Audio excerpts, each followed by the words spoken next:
Citadel of the Star-Lords by Edmond Hamilton. Chapter 1. As he gunned his plane northward through the night, Price thought of the roller coaster when he'd been a kid, of how you went faster and faster until you hit the big plunge. Well, he was on the big plunge now.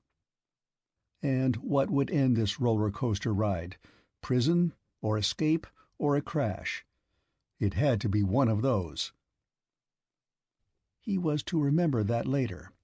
He was to think later that it was well he didn't dream the fantastic fate he was really racing toward. He looked down, and there was only blackness. The deserts of California and Nevada are dark and wide, and he was keeping well away from the airways beacons and the main highways. He kept the Beechcraft as high as he could. He was flying without lights, but with what they already had against him, that minor infraction wasn't important. He kept looking back, expecting every minute to see the red and green wing lights of Border Patrol planes coming up on his tail. If he was lucky, if he slipped them long enough, if he crossed north without being sighted by the passenger planes that shuttled between Las Vegas and Los Angeles, he might just make it to Bill Willerman's and get the Beechcraft under cover. If. There was another if, Price thought bitterly. If he'd had any brains, he wouldn't be in this spot at all. He turned on the radio. He flipped the dial around, getting loud music from a Vegas hotel, then a political speech, then more music, and then a news broadcast. As he'd expected, he was at the top of the news. So that even while Arnolfo Ruiz, firebrand revolutionary exile, is under arrest by Mexican police, United States authorities are conducting an intensive air dragnet search for the American pilot who smuggled Ruiz across the border. That unknown pilot is known to have returned across the border an hour ago, and police of 3 states have been alerted. The AEC announces that its next test will be that of an experimental small new H-bomb whose effects will be studied for... Price savagely cut the radio. He damned the announcer, and Ruiz, and himself. Most of all, himself. He'd acted like a half-wit. Because a smooth talker had given him a phony story about a secret business trip, he had smuggled the most dangerous troublemaker in the hemisphere down to a friendly republic. Who would believe he hadn't known? He had done it, and pressure from Washington would make sure that he got full pay for his folly. He might as well look the truth in the face. If it hadn't been this, it would have been something else. He'd been playing the fool for years, ever since Korea. Other flyers had come home from there and taken up their jobs again, but a job had been too dull for him. He drifted along with the fast-buck flyboys out for fun and excitement, hauling hunting and fishing parties, spending the profits in border town bars, going broke and starting over again. And now, finally this. His roller coaster ride was about over. It would be over for good if he didn't reach Willerman's ranch before daylight. Bill would hide the plane for him. He'd saved Bill's neck a couple of times in the old days, and he could depend on him. But he had to reach him first. He saw the glow in the sky that came from the lights of Las Vegas, and he kept warily wide of it. He looked back again. No patrol planes yet. As he rushed on, Price began to feel that he was going to make it. Then, suddenly and disastrously, everything happened at once. He saw the lights on the ground ahead, an oddly scattered pattern of lights too thin to be a town, too widespread to be a ranch. At the same moment, 2 fast jets screamed down from the upper darkness and nearly tore his wings off. They curved around for another pass at him. Air Force planes, thought Price. Hell, that tears it. It seemed crazy that the government was that hot to catch him, but the jets were making another lightning pass to him, trying to scare him, to force him down. He had less than a chance in a million to lose them, and he knew it. But he was going to be a long time in jail, and he might as well give them a run for it. Just possibly, the slower Beechcraft could get away in the dark the next time they overshot him. He gunned the plane wide open, rushing high over the scattered lights. And then, incredibly, he was free of his pursuers.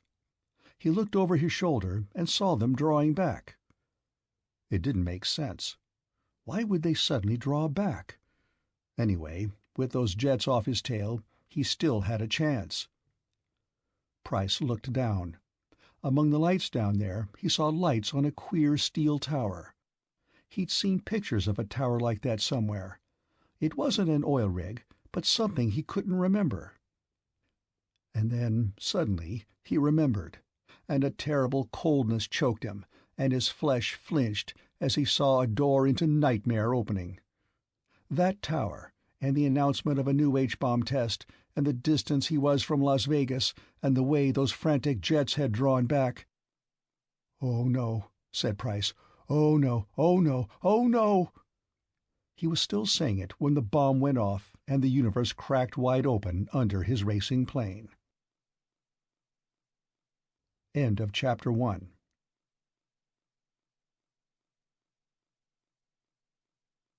Chapter 2.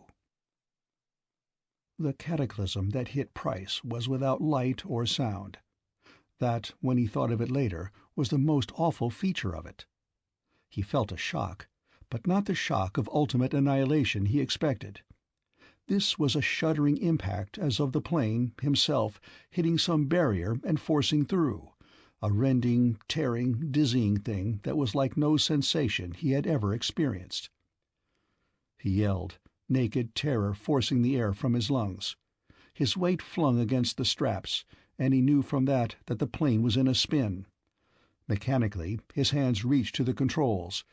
He leveled off. But he wasn't dead.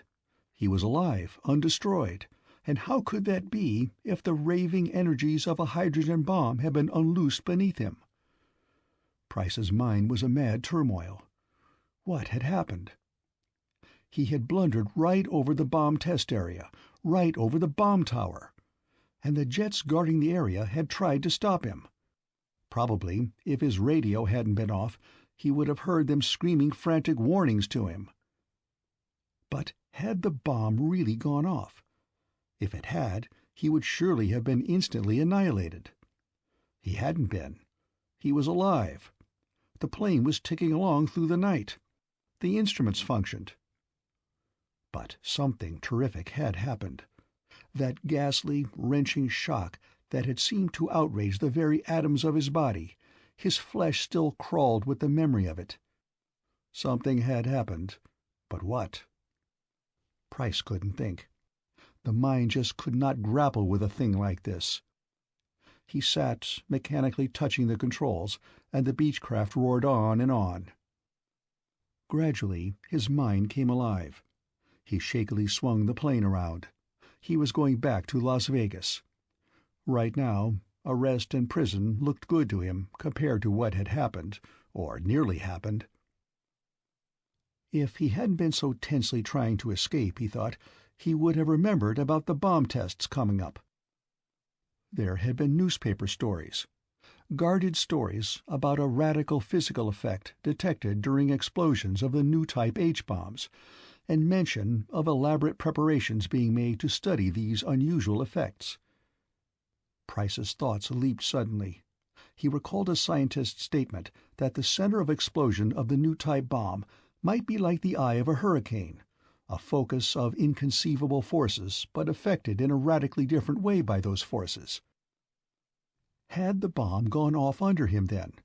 Had his plane and himself, at the eye of the tremendous explosion, been hurled somehow through spatial barriers into safety before the light and sound and destruction could even reach him? It seemed an insane speculation. Yet everything about this was insane.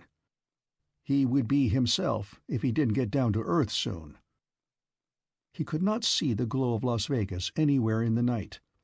He cut his radio in and spoke hoarsely into it. "Beechcraft 4556 calling Las Vegas Airport. Come in Las Vegas." There was no answer.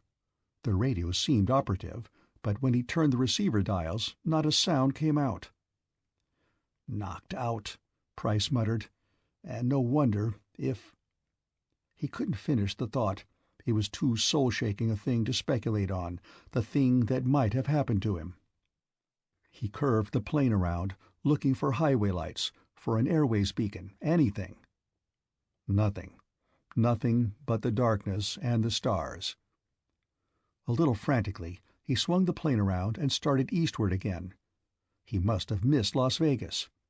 But if he kept going east, he'd surely cut the main highways. There were always lots of cars on them at night in the summer. He flew on, and the darkness continued. No lights at all, not even the glimmer from a lonely ranch. Nothing. He would have landed, gladly now, but he did not know where he was or what was under him. The Beechcraft was equipped with extra fuel tanks for long flights away from any source of supply, and they had been full when he started. He could fly a long time yet. He flew. After a while, he began to think that there was only one explanation. He was dead, flying in limbo. And limbo, it seemed, went on forever. Finally, after many hours, there began to be a light in the blackness ahead of him, and his heart leaped up, thinking that at last he had raised the glow of a big town. But it was only the dawn. He watched it creep cold and gray across the world, and now he understood that he was alive. But he was not cheered. Now he could see what was underneath him. Forest, rolling like a dark green sea from north to south, from east to west. He had left the desert far behind. He figured that he was over Missouri now, and there should have been towns, villages, farms, cultivated fields. There was forest. The light turned rosy, then golden. The sun sprang up, and it was day.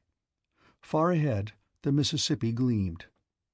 Price sent the Beechcraft at full throttle toward St. Louis. He could not see any smoke from the great complex of city and industry that sprawled there over both banks of the river, and he could not see any bridges. But St. Louis had to be there. It was. But it had changed since he saw it last. The high buildings were brought low, and the low buildings were mounds, shells covered with brush and foxgrape, and trees grew in the public streets and through the broken windows. The river, vast and placid, was empty except for a floating log. Obstructions along the shores might once have been docks, but were so no longer. And there was a great stillness. For one wild moment Price thought, "The bomb did it last night. The new type bomb with energies they didn't even dream about." Then he realized that that was hardly possible. You can destroy a city with an H-bomb in a matter of seconds, but you can't grow an oak tree 60 feet high in the rubble of the city hall in much under a century. Time had passed since last night. This was too much to take in all at once. Price didn't even try. He looked for a place to land, but there wasn't any, so he kept on flying, eastward across the river. Time had passed, and he had passed with it. Slowly, it began to come to Price, the dreadful and incredible truth of what had happened. The wrenching, tearing shock he had felt in the eye of the blast was not physical, but temporal. The uncomprehended powers of the bomb had been mightier than anyone had guessed. They warped the ordered fabric of the space-time continuum itself, and acting on the matter of himself and his plane at the eye of the explosion, had warped them, too, into the future. The Beechcraft went droning through the empty sky. Price looked down on desolation, green and peaceful and as unproductive as it had been before men ever came with axe and plow to tame it. How far in the future? He did not know. Were there still men surviving somewhere in this wilderness? Or had humanity destroyed itself in a final act of atomic madness? Were all the cities dead and dust? He did not know that either. He only knew that he was too numb and exhausted to go much farther. He had to have water and food and sleep. He had to have a place to land. He found it well beyond the river, a natural prairie in the midst of trees. He tried to gauge the way the wind was blowing by the ripple of the grass, and then he circled in a long curve to the north to head it. As he did so, he thought he saw an iron glinting to the northeast, something very vast and strange, as of the sun reflecting from a face of metal mountain high and wide. Then he dropped low over the treetops, and whatever the glinting was, he could not see it any more. The Beechcraft bumped and bounded to a stop. Price sat for a moment watching his hand shake on the controls, and then some last measure of caution made him taxi the plane back to the extreme edge of the prairie and nose it into the wind, ready to take off again with no delay. He had a sporting rifle and revolver in the plane. He buckled on the revolver, stuffed his pockets full of cartridges for the rifle, and climbed down to the ground. He stood for several minutes in the shelter of the plane's wing, looking around, but he could not see any signs of life except a pair of crows flapping over his head with rusty cawing. It was late summer, and the wind was dry and hot. He began to walk toward the woods. He looked a little dazedly as he walked toward the northeast. What was it, the incredible iron vastness he had glimpsed far away there? About 30 yards from the plane, Price stopped suddenly, his heart pounding and a sudden sweat breaking on his skin. The grass was trampled here in an irregular circle, with scars of bare earth ripped in the ground. There was a large quantity of blood, scarcely dry. A wide flattened track led to the woods. Something had been killed here, something big, like a horse or a cow, and the carcass dragged in among the trees. Men. Hunters. An animal would have devoured its kill where it lay. But what kind of men?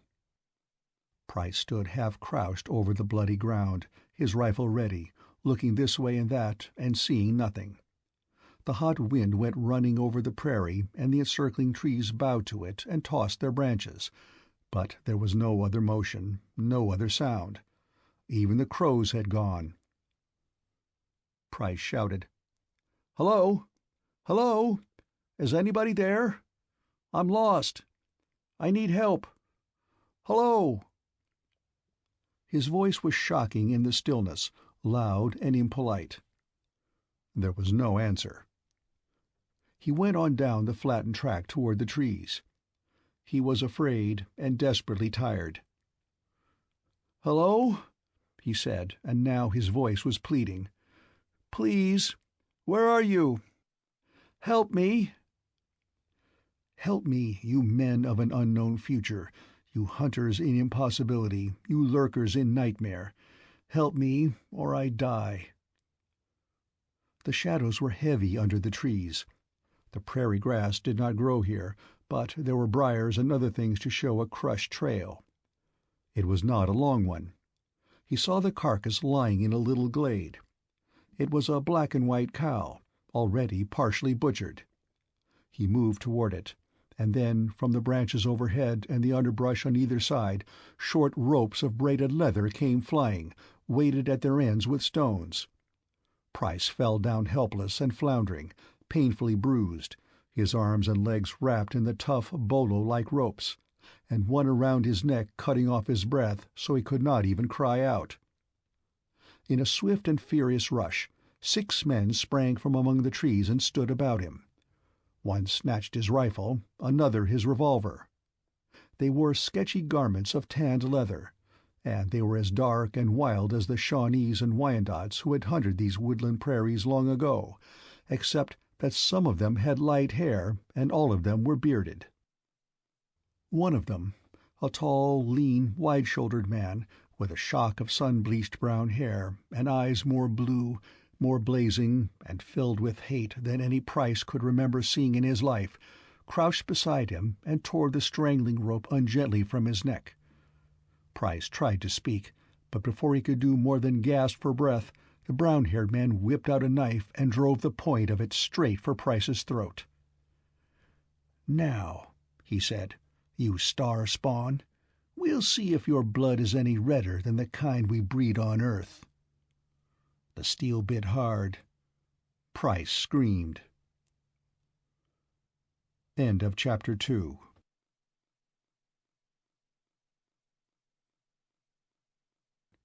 Chapter 3. The brown-haired man withdrew the knife with a nice dexterity. Its tip reddened for perhaps a quarter of an inch. Price looked at it and at him in dumb horror. The 6 wolfish faces collected in a close circle above him and peered down, smiling. "It's the same color, Burr. Who'd have thought it?" "Just blood. Ha! And I always thought they'd bleed hard and shiny, like quicksilver. Stick him again, Burr." "I wish we had time," said Burr, and licked his lips with a red tongue. "But they know where we are." He sighed and raised the knife again. "We've got to get out of here, fast." Price found his voice. "For God's sake," he cried. "For God's sake, what are you doing? I ask you for help and you—" He struggled furiously against the ropes. "You haven't any right to kill me. I haven't done you any harm." "Star spawn," said Burr softly, using that word for the second time. He prodded Price above the belt with the knife point. "If I had time I'd do this slowly, very slowly. Be glad we don't have time." "But why?" Price shouted. "What for?" He glared up at the circle of hairy faces. "I only got here today. I couldn't have done anything to you. I came from—" "From yesterday? 100 years ago? Through time? Tell them, and ask them to believe it. Maybe they will. I don't." "From the West," he said. "From Nevada. I haven't anything to do with stars." Burr laughed. He raised the knife. But another man, with a shrewd dark eye and gray hairs in his beard, caught his wrist. "Wait a minute. Look at his hair. It's as dark as mine." "Dyed," said Burr. "Look at his clothes. Look at the flyer he came in, at his weapons. Look where he is, in the Forbidden Belt. If he isn't from the Citadel, don't be a foolish man, Twist. Let go." "Why would he dye his hair to look like a human and then come to us in a flyer? Is that reasonable? Now hold on, Burr. You hear me? There's a way to tell." Burr grumbled, but he relaxed, and Twist let him go. He caught Price by the collar and dragged him into the glade by the butchered cow, where the sunlight fell in strong shafts. Then he rolled Price's head back and forth, studying it with intense interest. The others looked over his shoulder. "His eyes are dark, too," said Twist. "You can't dye eyeballs. And look here. See that, Burr? Feel it? He's got the sproutings of a beard. Now, we all know the Star-Lords don't grow hair on their lovely faces." "Hey," said the others. "That's right. Twist is right." "Of course he's right," said Price. "I'm human." He knew that much. The rest of the talk was a mystery, but that didn't matter. Not right now. "I come from the West. I'm a friend." Burr looked sullen. "Humans don't fly. Only Star-Lords do that." "Maybe he's a collaborator," said a yellow-haired boy, all bright and eager, and Burr smiled again. "Maybe. Anyway, he's none of us. Stand by, Twist." But Twist did not stand by. He faced the others in fatherly anger at their stupidity. "You're all mighty anxious for a killing, Burr. Now what's the chief going to say when we come back and tell him that a human man came in an airplane and asked us for help, and we stuck him like a pig and left the plane for the Star-Lords?" For some reason the word plane sobered them down and made them thoughtful. Twist pressed his advantage. "You've all seen the old pictures. You know this flyer isn't from the Citadel. It ain't the same shape, and it don't make the same noise. It's a plane. Maybe the last one on Earth, and this man knows how to fly it. And you want to cut his throat?" There was a short silence, during which Price thought he could hear the drops of sweat trickling down his forehead. Then Burr said, without rancor, "I guess you're right. We'd better take him to the chief." "All right," said Twist. He crouched down and began unwrapping the bolo ropes. Price said, "Thanks." It seemed a very small word, and inadequate. Twist grunted. "If you prove out to be a collaborator," he said, "you'll wish I'd let you die an easy death." "I'm not," said Price. His brain had been working with abnormal speed. "This is an old plane. The papers are still in it. It's been kept hidden, except—" He groped desperately for explanations. "It's a tradition in my family to fly. We're taught father to son." That was true enough. Price's father had taken to the air in World War I, and for years afterward had run a flying service. The rest of it he had to play by ear, and God help him if he guessed wrong. Twist helped him to his feet. "Now," he said to the others, "I want to know about that plane." "Get it under cover," Burr said. "Hide it." "We might do that," Twist said. "And the first flying eye that happened along would find it. They do more than see, you know. They smell, too. They smell metal, if it's much bigger than a knife." He held out the stone-weighted ropes and shook them. "That's why we use these when we hunt in the belt. Remember?" "Now there's no call to be jeering, Twist," said Burr. "If you got a better idea, we'll listen to it." "Fly it out," said Twist sharply. "How else are we going to get it to the chief? On our backs? Cut up and packed on the horses? No." He turned to the man who had taken Price's pistol. "Give me that, Larkin. And you, Harper, hand that rifle to Burr. Larkin, you're in charge of the party. Get the beef back to the camp, and as soon as you've smoked it, load up and head home. Keep an eye out for trouble. This is liable to poke up the Citadel like you'd poke a beehive." Larkin, a short, powerful man with a curly poll like a certain type of bull Price had once seen, asked in a mild, high voice, "Where are you and Burr going?" Twist pointed a thumb skyward. "Up there," he said, and his eyes shone with excitement. He looked at Burr and grinned. Burr was scared. It showed in his eyes, in the way his mouth tightened. But he wouldn't say so. Instead, he reached out and grabbed Price by the shirt and shook him fiercely. "There'll be a gun at your head every minute, and don't you forget. You do anything wrong, and you're dead." Price forebore to explain what would happen to Burr and Twist if they shot him in mid-air. He only nodded and said, "Don't worry. I am as anxious to get to your chief as you are." He took a deep breath and plunged.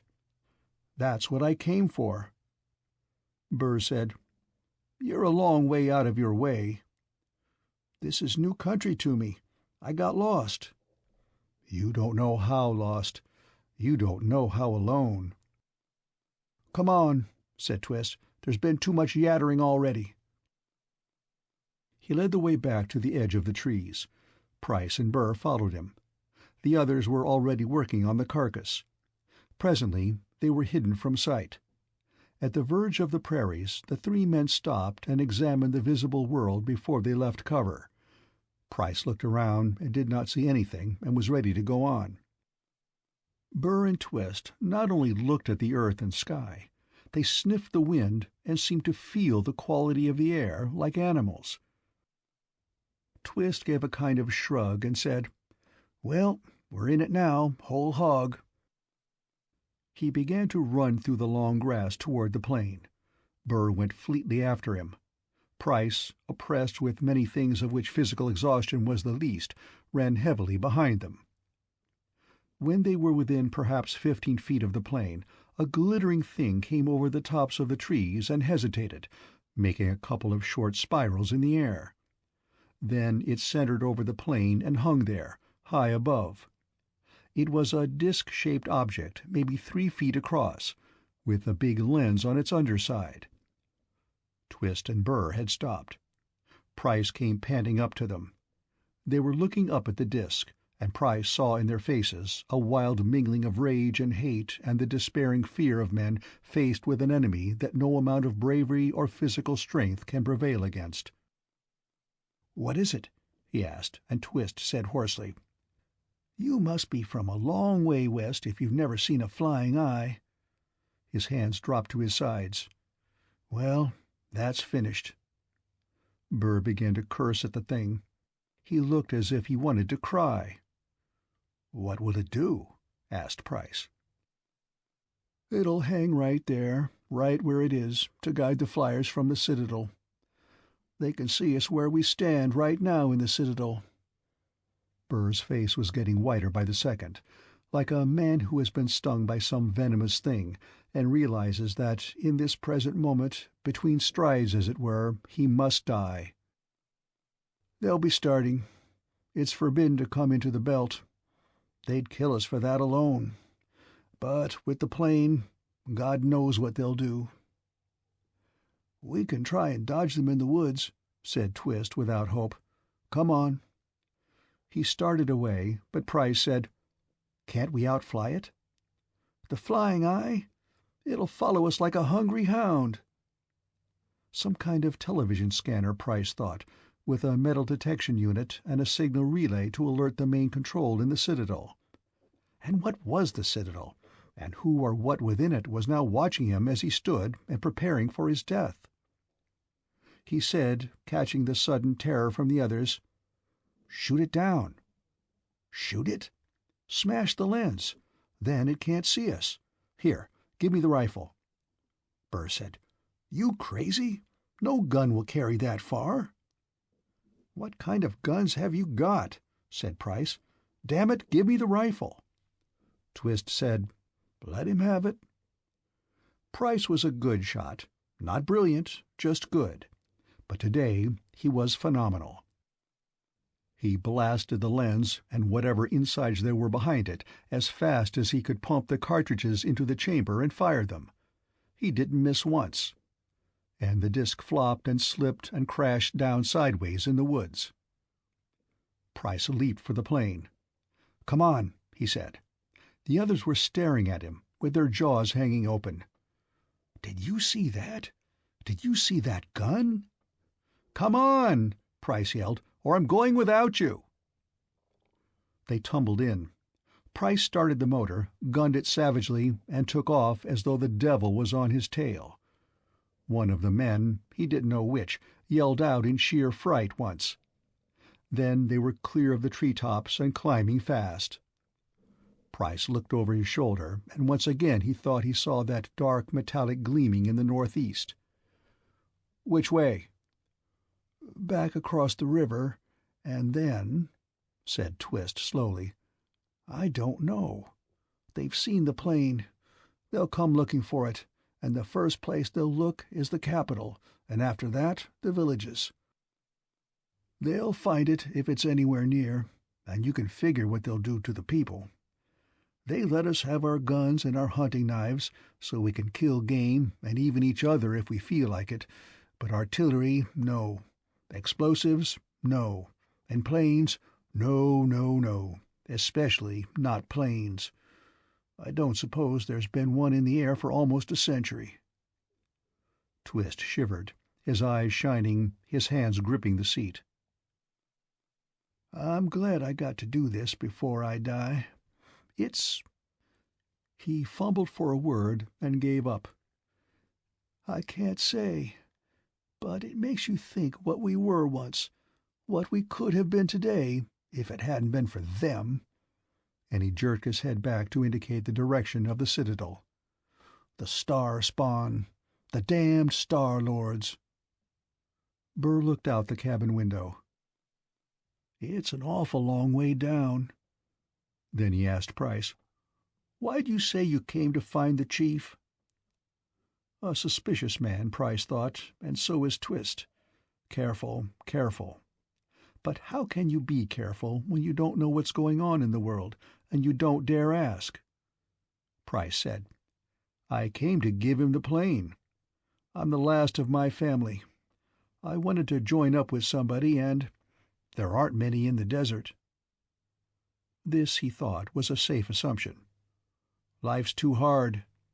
I wanted to come where there are trees and water." It was a good story. He didn't know whether they believed it. The Beechcraft left a fleeting shadow on the river and passed on. Twist peered anxiously into the sky behind. "Can you go any faster?" "I'm wide open now." "Not fast enough. They come like lightning. Whoom!" Jets, thought Price, and began to look for a hole in the forest. Twist said, "And if they don't find us the first time, they'll send the flying eyes." "And they can smell metal," Price said. "So we've got to find a place away from any town, and not only out of sight from above, but also screened from a magnetic detector. Say in a cave, under a rock ledge, or close to some heavy concentration of metal they're already used to. Can you think of any place?" There was a total silence, and he realized that they were looking at him with cold and bitter eyes. "How do you know so much?" asked Burr. "Isn't it obvious?" said Price impatiently. "Not to us. What's all this about magnetic detectors and screens? And where do you learn it if you're not working for the Citadel?" Twist laid the muzzle of the revolver casually against his neck. "I wouldn't shoot me now," said Price, and explained why very quickly. "Besides, that's a hell of a way to act. Just because I happen to know a little elementary science. How else do you suppose the Flying Eyes find metal? By some supernatural method?" Said Twist, and withdrew the revolver. "Maybe he's right, Burr. After all, we're hunters. We never studied much into those things." Burr grunted derisively, but he sat still, apparently convinced that there was nothing to be done about Price now. Twist thought hard for a minute. Then he said, "I know a place. There's a kind of a secret cave there, and room enough for you to land, I guess, figuring by what you took before." He squinted out the window, confused by the differentness of how things looked from above, but finally he picked out a direction and told Price. "There." After some low-level circling and searching, Price found the place, a fairly flat stretch of bottomland in a little valley, beside an overhanging wall of granite. Twist's estimate of the room was hardly generous, but he made it, and taxied over bumpy sod as close as he could to the cave-mouth Twist pointed out. Then he sent the others to clear away some rocks and dangling creepers, and with a final heave and roar he managed to lurch into the cave itself. He cut the motor. He had about 4 hours flying time left in the tanks. He got out of the Beechcraft and dragged stones under the wheels to chock it. Then he helped Burr and Twist rearrange the hanging vines over the entrance. A high, shrill screaming in the sky gave them less than 10 seconds' warning. They ducked back under the overhanging ledge and peered motionless from under it. And Price saw close above him, skimming the rolling land like an eager hawk, an ovoid craft that was not like any jet he had ever seen, wingless, leaving no trail, but tearing with a mighty shriek of power through the sky. End of Chapter 3.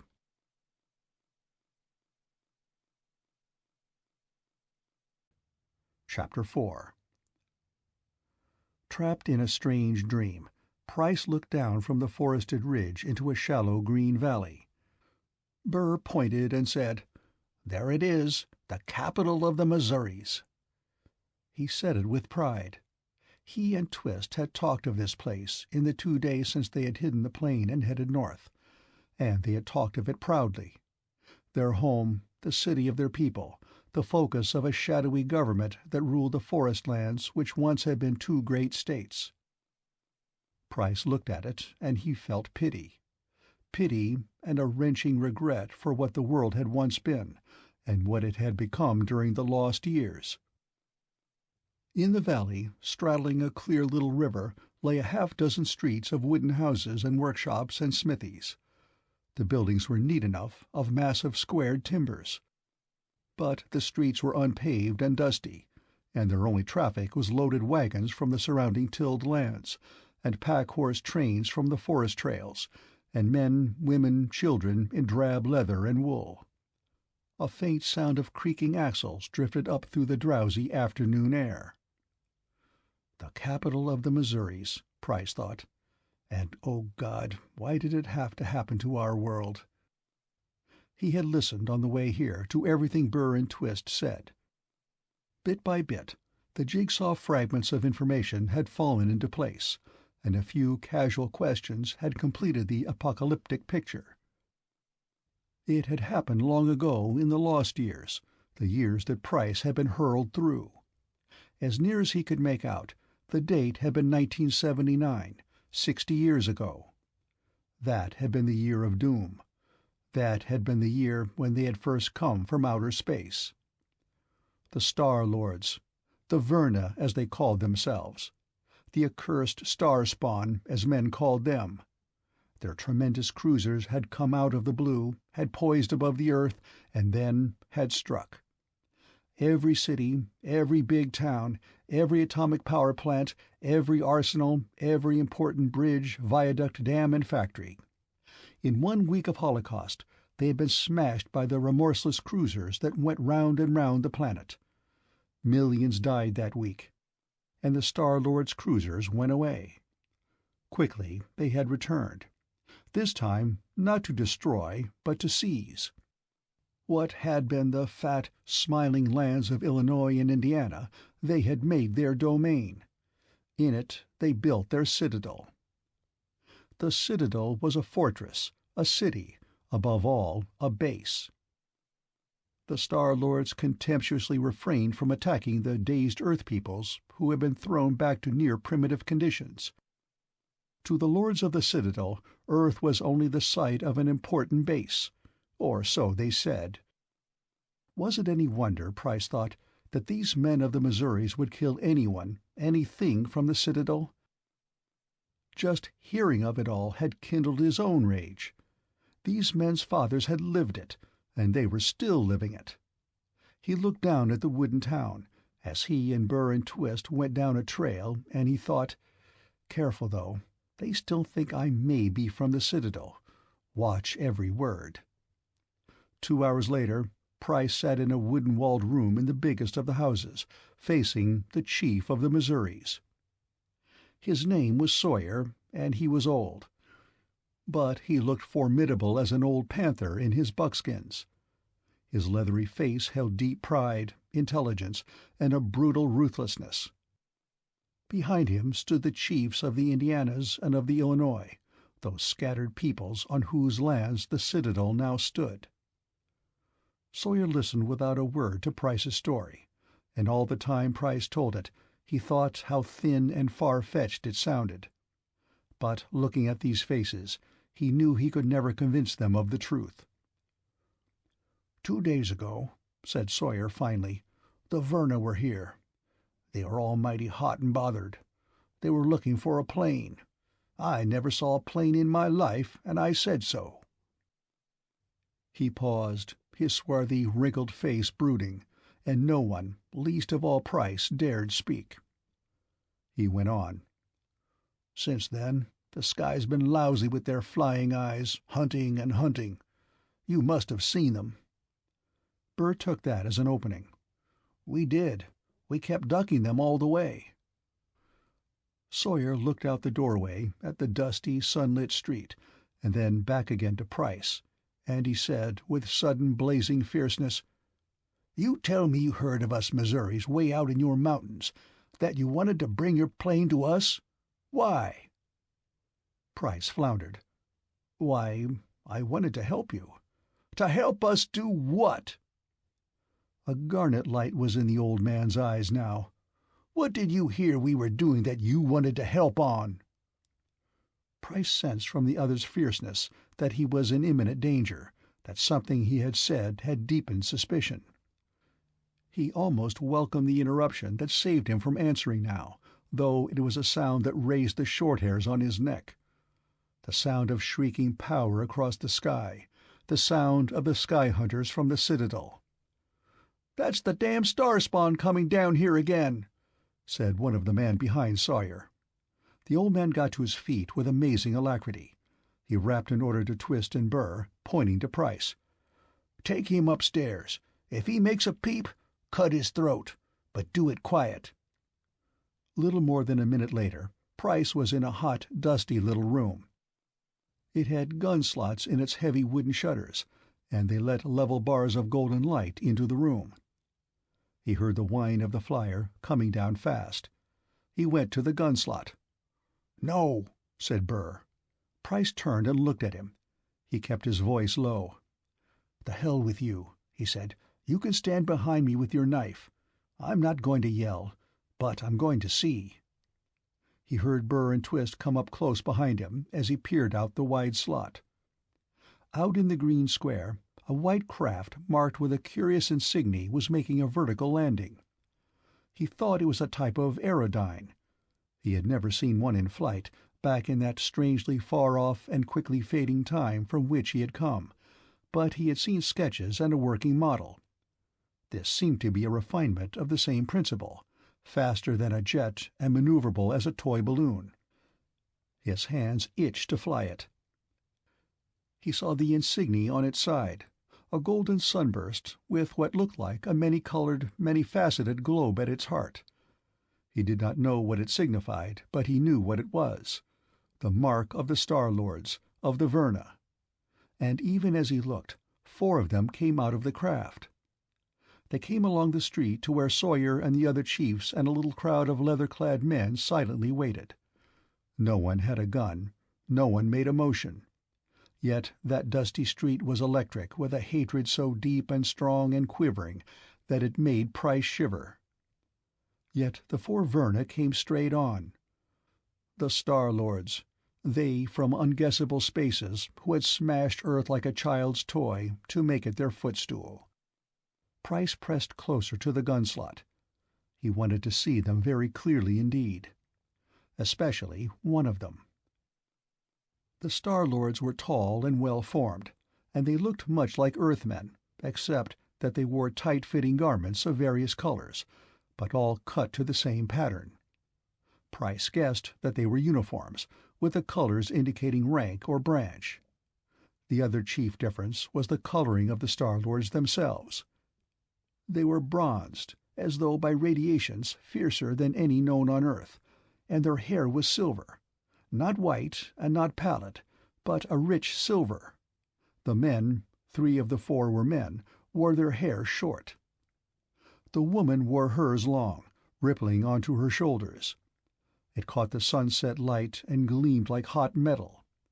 Her uniform was a deep crimson, duskier than flame, molding her long thighs and her high, just full enough breasts. Sawyer was speaking to them now, his voice rolling out harshly in the silence. "If you're still hunting for that plane, my answer's the same. I've never seen one." One of the Verna men, who seemed to have the authority, stepped a pace in front of the other 2 men and the woman. The woman had raised her head, and was looking restlessly at the blank or shuttered windows of the timber houses. Price felt uneasily that she knew he was there and was looking at him through the gun slot, but that, of course, was ridiculous. "Sawyer, listen to me," said the man of the Verna. He spoke clear but stilted English, with strong tones of some alien tongue in its unaccustomed rhythms. He wore a black uniform with a small gold sunburst at the collar. It was impossible to guess his age. And while he kept his voice quiet and his manner calm, there was anger in him. There was anger in Price, too, a deep rage growing in him as he looked at the men and the woman who stood here like conquerors on the planet they had ruined, indifferent to the hatred they faced. "Here is no time and no place for stubborn obstructions," the Verna man was saying. "Things move quickly now. We have an enemy before us so vast and powerful that we dare not have one also at our backs, no matter how weak. I ask you to believe that, Sawyer. I ask you to understand that if we Verna fall, you perish." He made a sudden chopping gesture of the hand. "Utterly." "I ask you," said Sawyer, to look at my white hairs and not insult them by talking to me like I was a child." His voice was strong and anything but servile. "You can forget that old tale of the enemy. I laughed at it when I was in my cradle.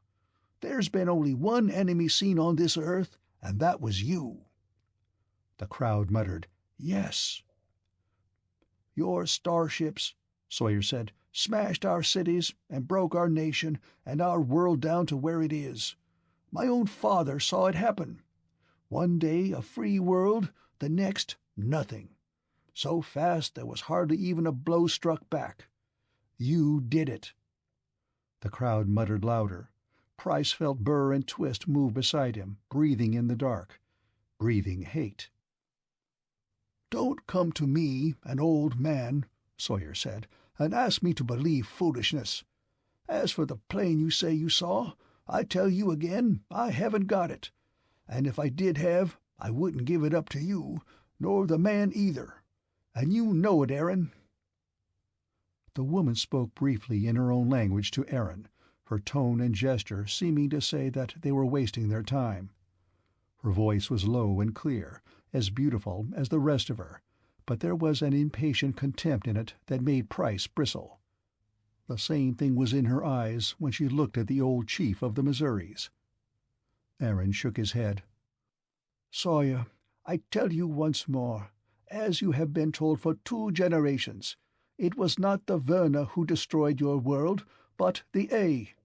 And I tell you that the A may even attack the Citadel, and that the fate of Earth would be decided in that battle just as much as ours." His voice rose suddenly in very human anger. "There is a war, you stubborn old man. A war vast, huge." His arms swung in a wide circle that seemed to include the whole sunset sky. "Beyond your comprehension. Earth is nothing in it. A forward base, an observation post, that is all. But if we lose it, the A will sweep this part of the galaxy, and you will regret it more than we. We can withdraw. You cannot. You think you are cruelly treated now. You will weep to have us back." Sawyer remained unbending and unimpressed. Aaron sighed. His voice was quiet when he spoke again, but it had a ring of iron in it. "I feel pity for your barbarism, until I remember that it continues because of your own proud stupidity. If ever you people of Earth have been willing to work with us, but let it be. And now I warn you, Sawyer." He seemed to grow tall, grim, alien, the spokesman of inhuman forces. Price felt the skin grow cold along his back, and his belly knotted tight with the prickling of fear. Aaron said, "If you are planning an attack upon the Citadel, forget it. We will slaughter you without mercy, not because we wish to, but because we must." Price caught the sharp intake of breath from the men beside him, and suddenly he understood many things he had not understood before. Aaron was still speaking. "I will give you 3 days in which to deliver to me the plane and the man who flew it. If this is not done, we will be forced to use harsher measures. You understand?" Sawyer said, in a tone as cold as Aaron's, "Is that all?" "One more thing. Keep your hunters out of the belt. It is a military zone, not a game preserve. Any more incursions will be regarded as a possible invasion." Again Twist made a sharp, harsh sound in the darkness. "And we will make of it a blasted barren where not even a mouse or a beetle can survive. Consider that, Sawyer." Aaron turned and walked away, the 2 men and the woman falling in behind him. Price watched the dark crimson figure with the bright hair until he could see it no longer, and it dawned on him, as though the 2 things had a connection, that he was alive and living in this crazy world of Sawyers and Citadels and invaders from the stars, that these were his realities now, and he had better wake up and grapple with them, or he would die, and the death would be for real, and not any portion of a dream. The Aerodyne took off with a scream and a whistle. The crowd in the square began to break up. Sawyer turned and came into the house, the chiefs and the sub-chiefs following him. Burr opened the shutters, and a welcome breath of air came into the stifling room, with a last gleam of dying sunlight. Price looked at his companions. They were watching him, their eyes sharp and hostile. "So that's why you were so frantic for the plane," he said. "You're planning an attack." Burr said fiercely, "You should have let me kill him when I wanted to, Twist. And we should have left the plane where it was. Then they wouldn't have got suspicious." "Maybe so," said Twist, and nodded. "Maybe so. On the other hand, if he is telling the truth, it might make all the difference." There was a clattering on the loft stair, a man running up the steps. He came in and nodded to Burr and Twist. "Sawyer says bring the prisoner down, and hurry." End of Chapter 4.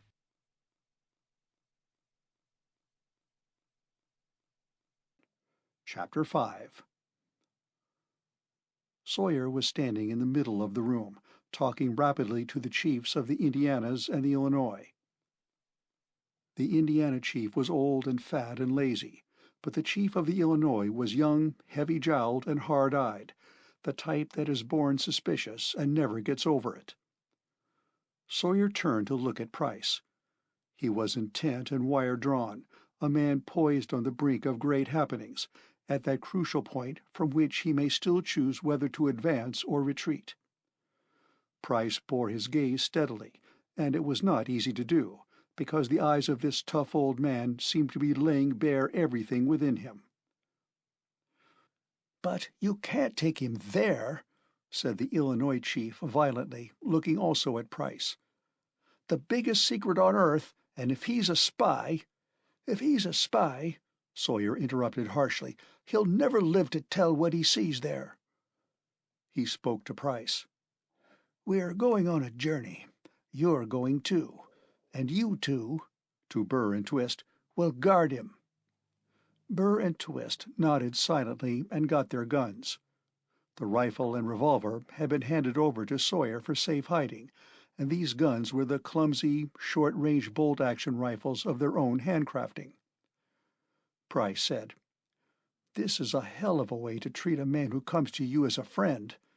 I hate the Verna as much as you do, for what they've done to Earth, and—" Sawyer stopped him, saying ominously, "Save your words. You'll need them later. We've got a hard ride before morning. Let's go." They all went out through a back door, except the old chief of the Indianas, who was not going. In the twilight outside there were horses ready. Sawyer and Oakes of the Illinois led off, and Price followed with Burr ahead of him and Twist behind him. One man rode ahead of the whole party, with a lantern made to shine down, but not up. The flying eyes watched at night, too. The 6 horses went all night at a steady pace, single file along a narrow track that dipped and wound through the forest. Price felt sure, from what he had overheard, that they were riding toward some great secret council. He guessed that his fate would be decided there, and probably the fate of the rest of mankind, too. There was nothing he could do about it till he got there. Meanwhile, he thought about a long-thighed girl in crimson, with her bright hair swinging on her shoulders as she walked. He wished he could have had a closer look at her face. It had seemed beautiful, a clear forehead and a fine chin, but it was the eyes that told you what a person was, and he had not been able to study them. Could she be as heartless as all the Verna were supposed to be? He thought she must be. His hate of the conquering Star-Lords was rapidly growing. Before they had come, this dark, wild forest he was riding through had been rich farmland and pleasant towns. And when they had smashed all that and built the Citadel to hold the ruined Earth, they had tried to make men willing captives by telling them that story of the A. It was the old big lie technique, but this lie had been too big for anyone to believe. The woman might not be cruel. Aaron might be only a decent officer in a hard position. But all the same, they were aliens, despoilers of Earth, and he was an Earthman. These were his people: Sawyer, Burr, Twist, even the hateful and suspicious Oakes. These were the ones he would fight for and with, if they let him. But they had to let him. He was the man with the plane, and as he rode wearily through the dark, he thought he knew the argument to use. Just before dawn, when the world was at its blackest and most silent, there was a challenge in the woods ahead, and the man with the lantern answered. Here and there among the trees other shielded lanterns flickered, widely scattered, and the woods were full of quiet sounds: the creak of leather and jingle of bridle chains, the soft thump of hoofs, the somnolent blowing of picketed horses. What men there were spoke in low voices. Price's party dismounted and walked quietly among the picket lines. In a few minutes they reached the edge of the sheltering woods. The man with the lantern gave a low whistle, and another man materialized out of the blank dark ahead. "This way," he said, "and watch your foot."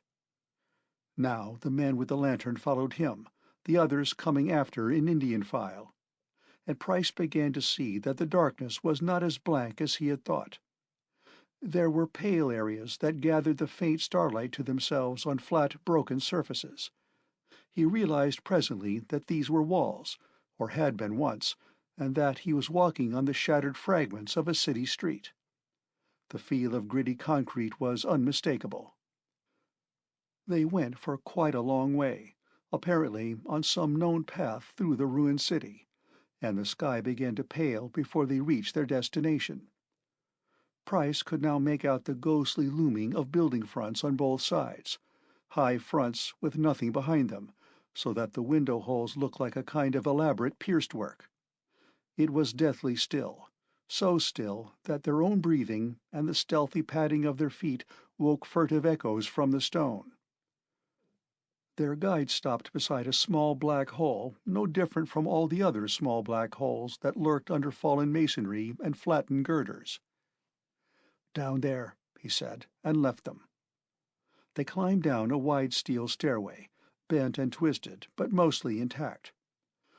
A great wave of warmth from close-packed and steaming humanity rolled up the stair to meet them, mingled with the smells of candle grease, smoke, leather, sweat, and the lingering overtones of horse. Beyond the bottom of the stair there was a comparative blaze of light. Price knew they were in the basement of what had been a public building or department store, a space foreshortened by a mass of rubble and hanging steel, where part of it had caved in.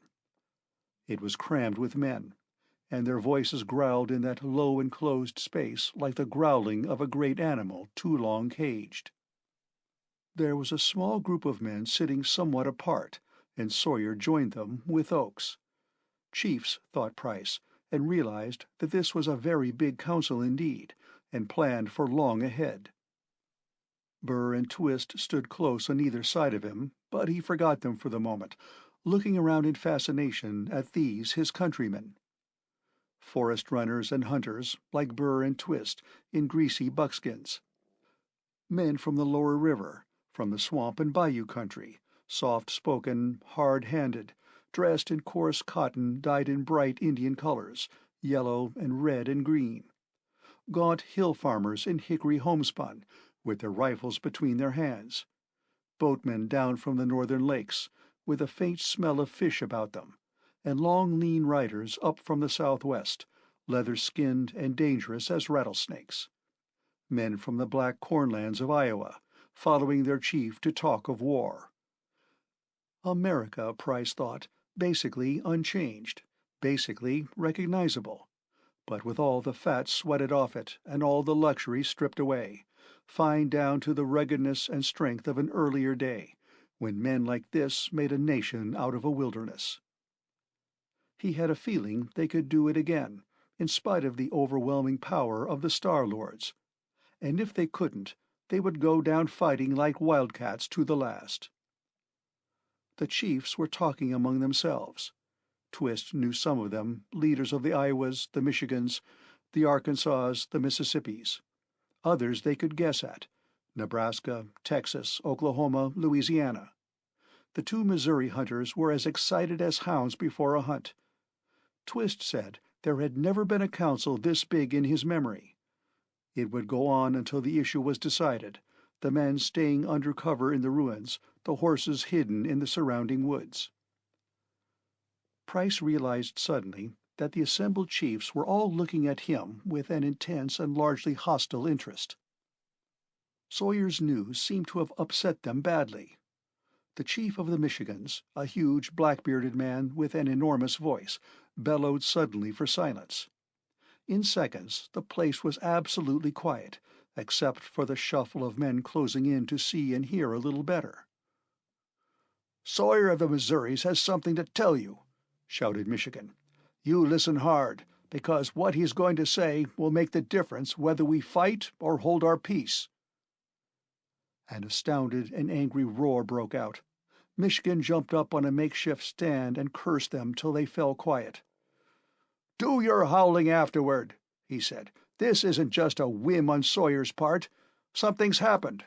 Shut up and listen." Now they were alarmed and uneasy. They watched Sawyer climb the stand, their faces dark bronze in the smoky light, their eyes glistening.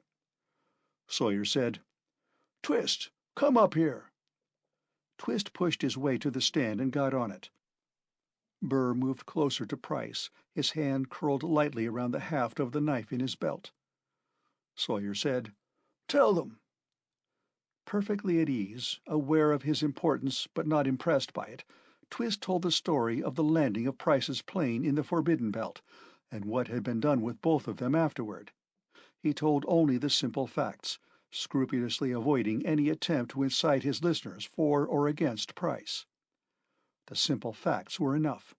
They heard them, the men of the Great Lakes and the southern bayous, the plains riders and the hillmen and hunters and farmers, and their reactions were various and wonderful after the first shock of incredulous amazement.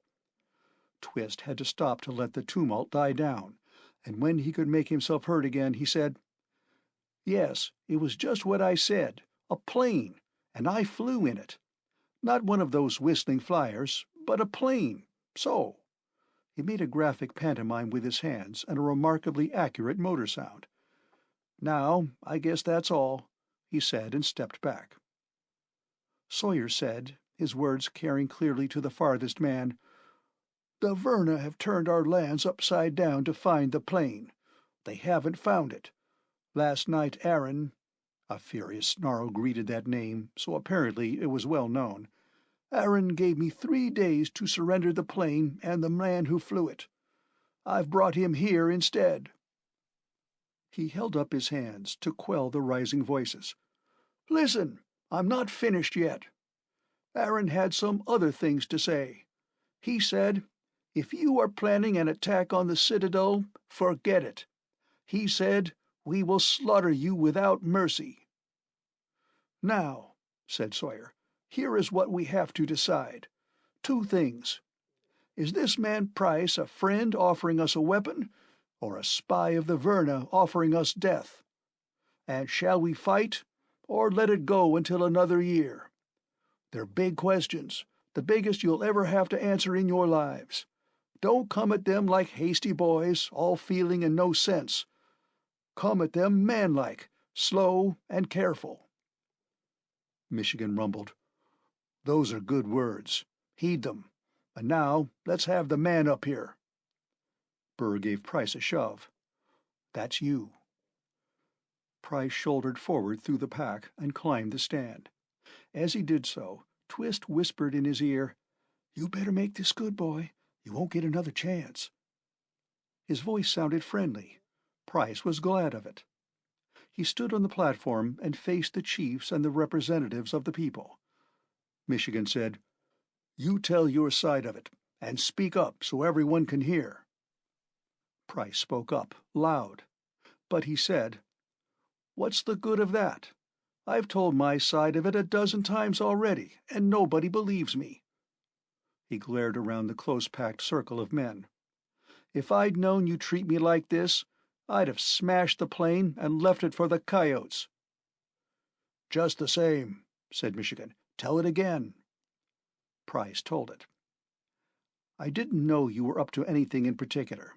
It just seemed obvious that a plane might be useful to you sometime, now or later, and it wasn't doing any good where it was." He had coached himself so carefully in the story that it was beginning to seem like truth to him, gathering little embellishments and embroideries. "I brought guns, too, better than anything you have. And does anybody say thank you? The hell they do. They accuse me of being a spy for the Verna." A low animal grunt from the listeners. Their faces were as hard as flint. Price shouted, "Would the Verna be so anxious to get me back if they just sent me out as a spy?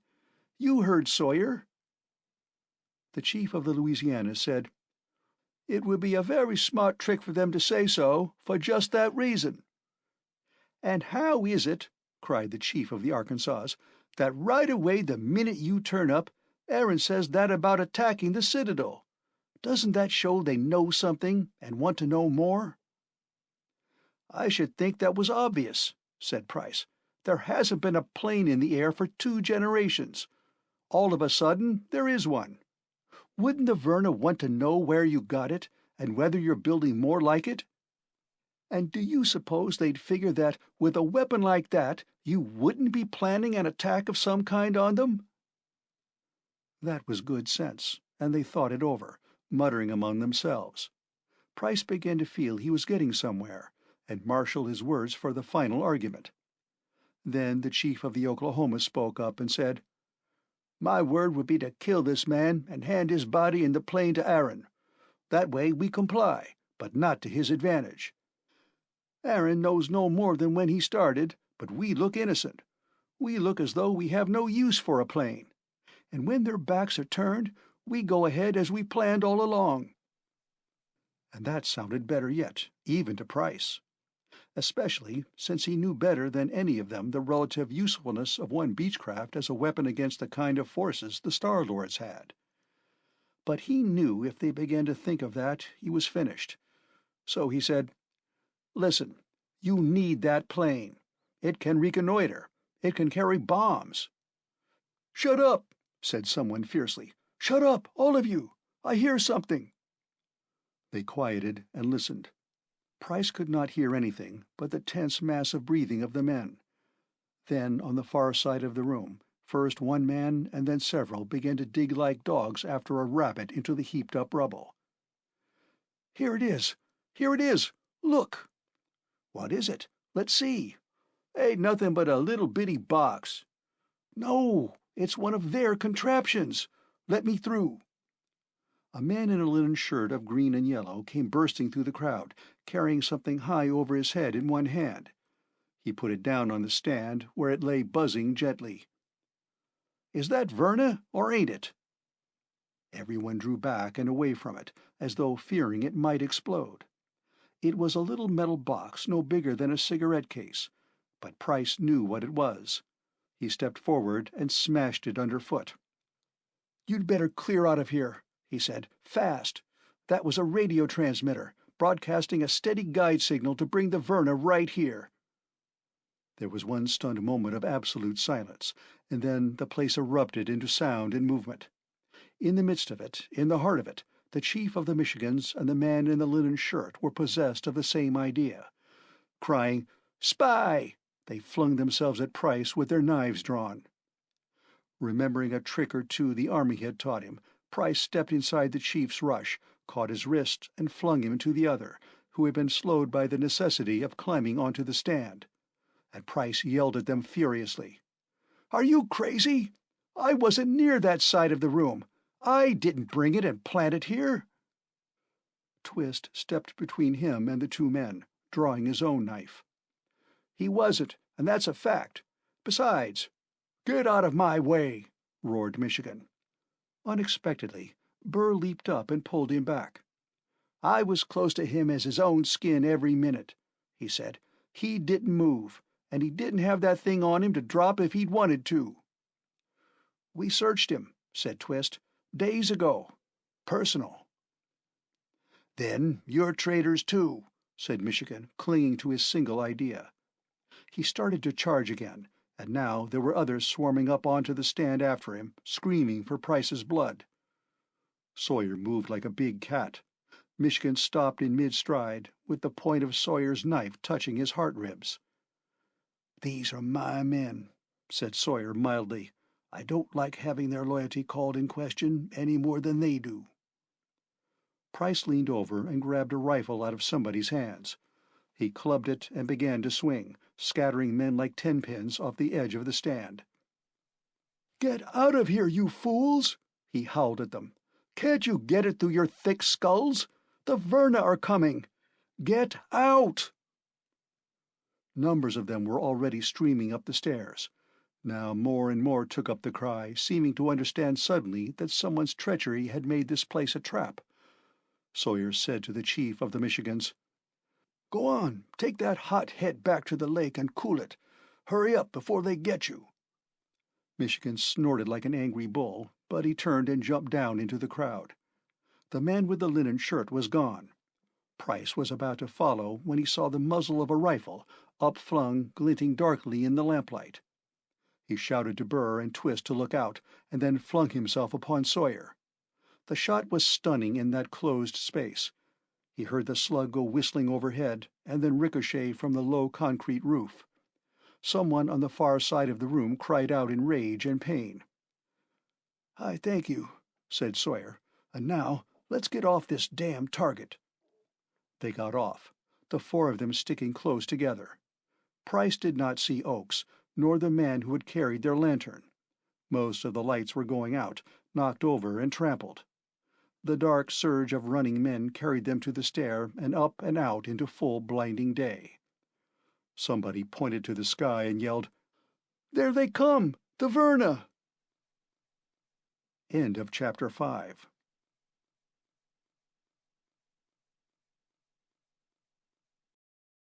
Chapter 6. They were still a long way off, but coming fast, whistling down the sky. Price could make out about a dozen bright dots flashing against the blue. Sawyer said, "We'd better run for it." They fled along the twisting path through the ruins. All around them, ahead and behind, other men were running, bolting away like wild creatures into the shadows of the broken walls. And this was once their city, Price thought. A place of streets and homes and schools and churches, a good place, built with long hope and striving. What right did the Verna have to break it? He looked up at the flyers. They were larger now, moving swiftly above ragged crenellations that showed stark white in the hot summer sun. He looked down, and there was desolation. He ran in it, leaping and stumbling over the bones of a city driven like the rest. Sawyer swept a lean arm out in a commanding gesture. "Take cover!" They dodged into the crevices of an unidentifiable mass half grown with creepers and rank grass. The old bricks tottered and threatened to fall as they pressed past them. They lay panting and listened to the Verna flyers go over. "They've broken formation," Price said. He had listened to hostile craft before. "Spread out. They'll sweep back and forth." A section of wall collapsed close by them, with a rumble and a great puff of white dust.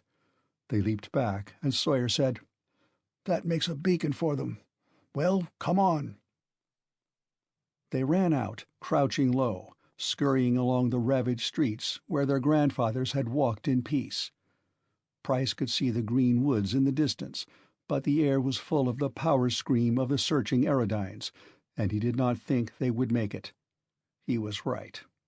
One of the ships shot down to hover 3 feet off the ground ahead of them, and another dropped behind. Sawyer turned to the right. A third ship came down. He turned to the left.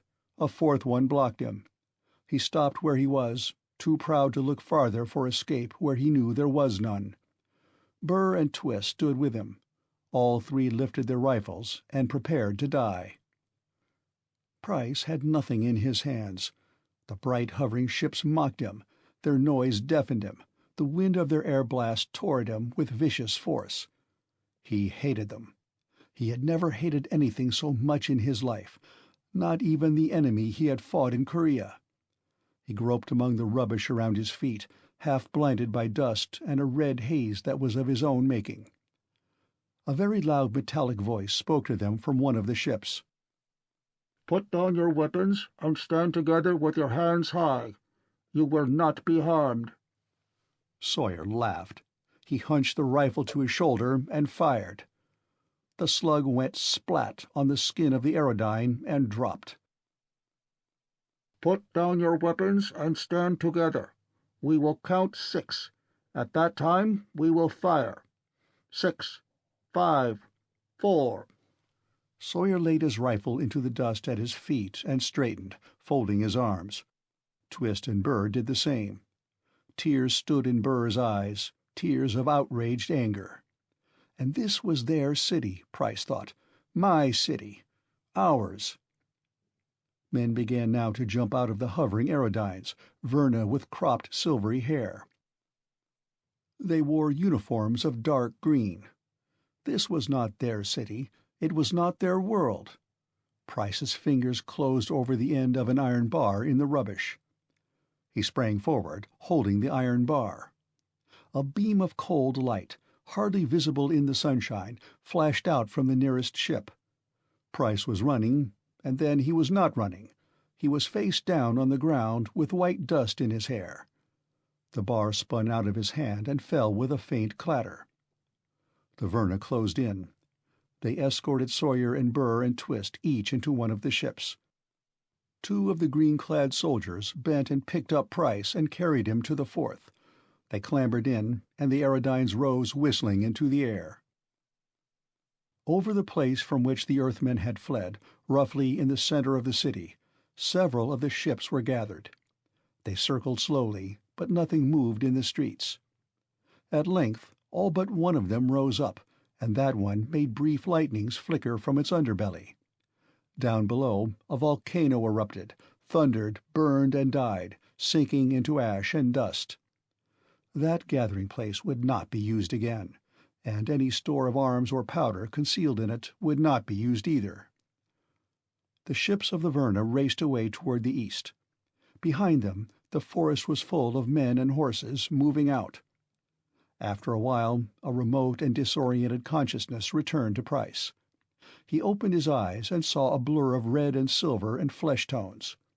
A little later he opened them again, and the Burr had become a woman with silver hair and a uniform of dark crimson. The woman. She said, "You'll be normal again in an hour or so. The shock ray does no permanent damage." He looked at her, not caring very much about how he would feel an hour from now. He felt pleasantly languid, forgetful of his cares. Her eyes were a curious color, not like Earth eyes at all. They were like little bits of sky and moonglow and the far-off fires of stars, cool and strange and lovely. He said, "They're not cruel after all." "What are you talking about?" "Your eyes. They're beautiful, like you." A faint flush touched her cheeks, but she only said, "How are you called?" He told her, and she wrote it down. He saw now that she held a kind of clipboard on her knee. Just beyond her was a cabin window. Streamers of torn cloud whirled by it so fast that he was startled. Then other things began to impinge on his senses. Air scream, a smooth rush of speed. He sat up. The man beside the pilot turned abruptly, his hand reaching for a weapon at his belt. The woman spoke to him in her own tongue, and then said to Price, "We do not wish to stun you again. You will not make it necessary." "No," said Price. He leaned forward, staring in fascination at the controls of the aerodyne, watching the pilot's movements. "You are interested? As a pilot?" "Yes." The controls seemed surprisingly simple. These controlled the force of the airflow, those the angle of the blast. "It's so much more maneuverable than a jet, and so much more powerful than any copter. He shut his mouth, abruptly conscious that he had made a bad slip. But the woman did not seem to have noticed it. He asked her hastily, changing the subject, "What's your name?" "Lena," she said. Of Rain 4. That's the planet of a star you never heard of in the Hercules cluster. I have some other identifying words, a patronym much like yours, and a set of code numbers such as have been used on this world also." "You seem to know a lot about us, for a girl from, Vrain 4. "That's my business. I am a specialist in Earth cultures. Section 7Y, Social Technics. Where is your home?" She was friendly, almost too much so. Price was wary now, his mind shaking off the lethargy of the shock. "Nevada." She wrote on the clipboard some kind of shorthand. "I have not been that far west. What is Nevada like?" He told her, leaving out any mention of cities.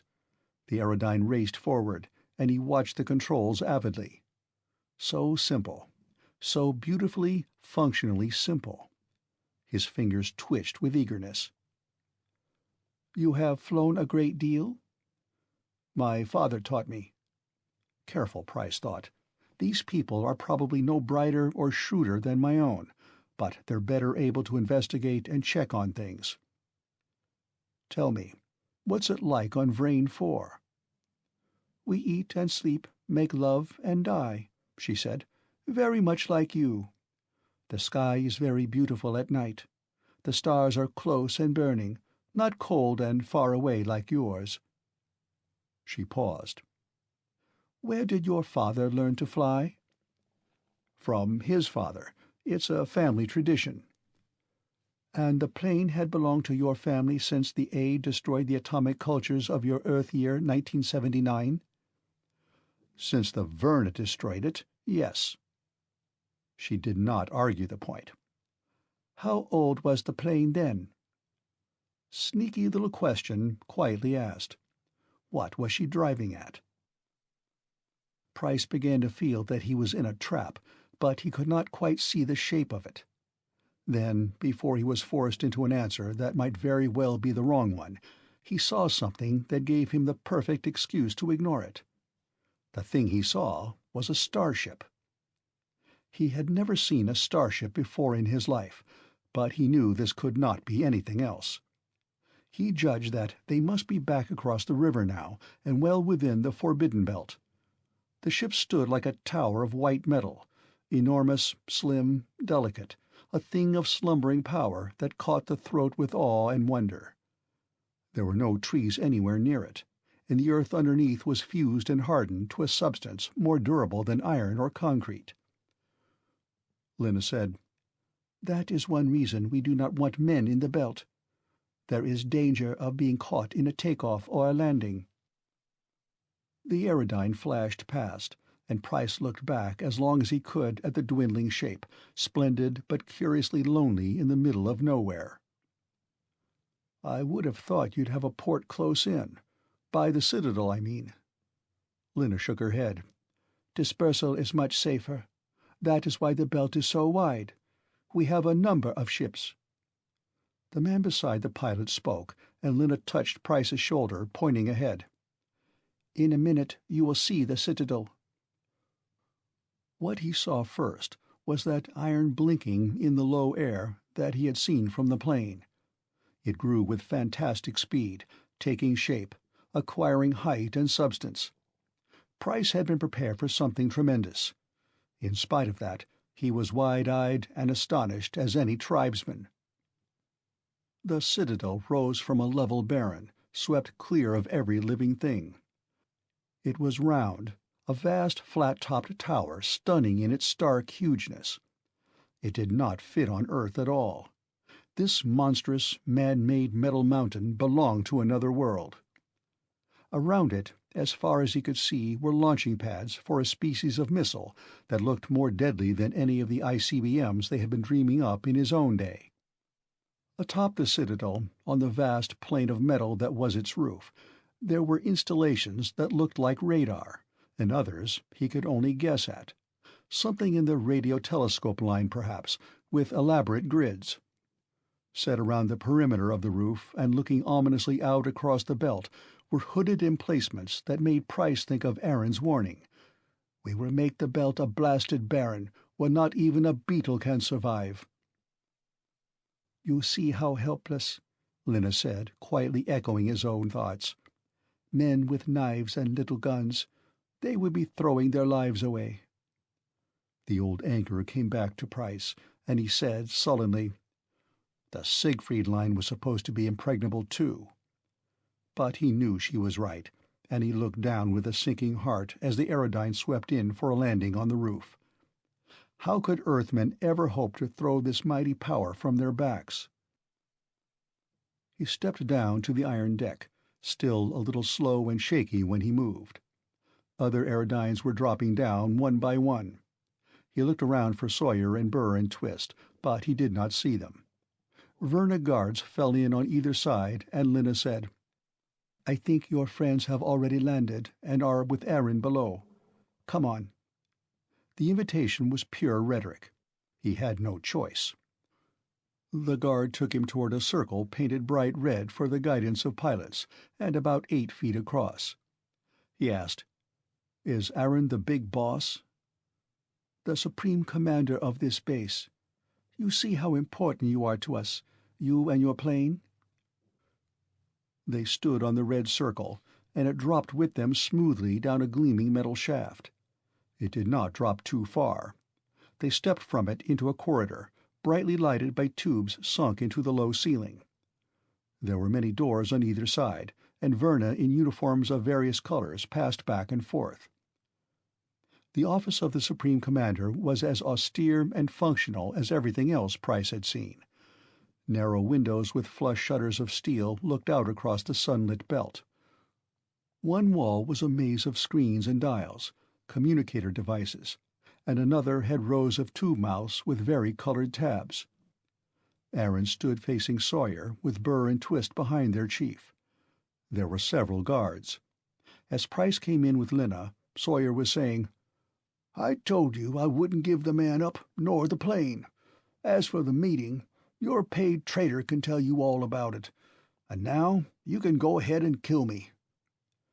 Aaron said impatiently, "It isn't your life I want from you, but only a little cooperation." He looked up at Price, his eyes narrowing. "This is the man?" Lena spoke to him in the Verna tongue. A look of surprise showed for an instant on Aaron's face. He questioned Lena. Sawyer, meantime, said to Price, "We thought they'd killed you." Price shook his head. He was worried about what Lena was saying to the commander. Once more he had the feeling of a trap he could not see. Aaron nodded curtly and gave some order to Price's guards. Lena said in English, "You are to come with me." Price said, "I'd rather stay with my friends." "Perhaps later." There was no use arguing. Price went where he was told. On another and much lower level, which might have been underground for all he knew, he was ushered into a small, neat, impersonal cubicle with no window, and with a lock on the outside of the door. Obviously, a cell. Lena said, "I would like your shirt, please." He stared at her. "What?" "Give me your shirt." Again, there was no use arguing with her. He took it off and handed it to her. "Food and drink will be provided," she said. "You will be quite comfortable." She went away with the guards. Securely locked in the cubicle, Price sat and brooded. Food and water came, packaged, through a slot device in the wall. He ate and drank, and brooded again. Finally, Lena came back. She handed him his shirt and watched him soberly while he put it on. And then she dropped her bomb. "You have been lying to me," she said quietly. "I know now where you came from." End of Chapter 6.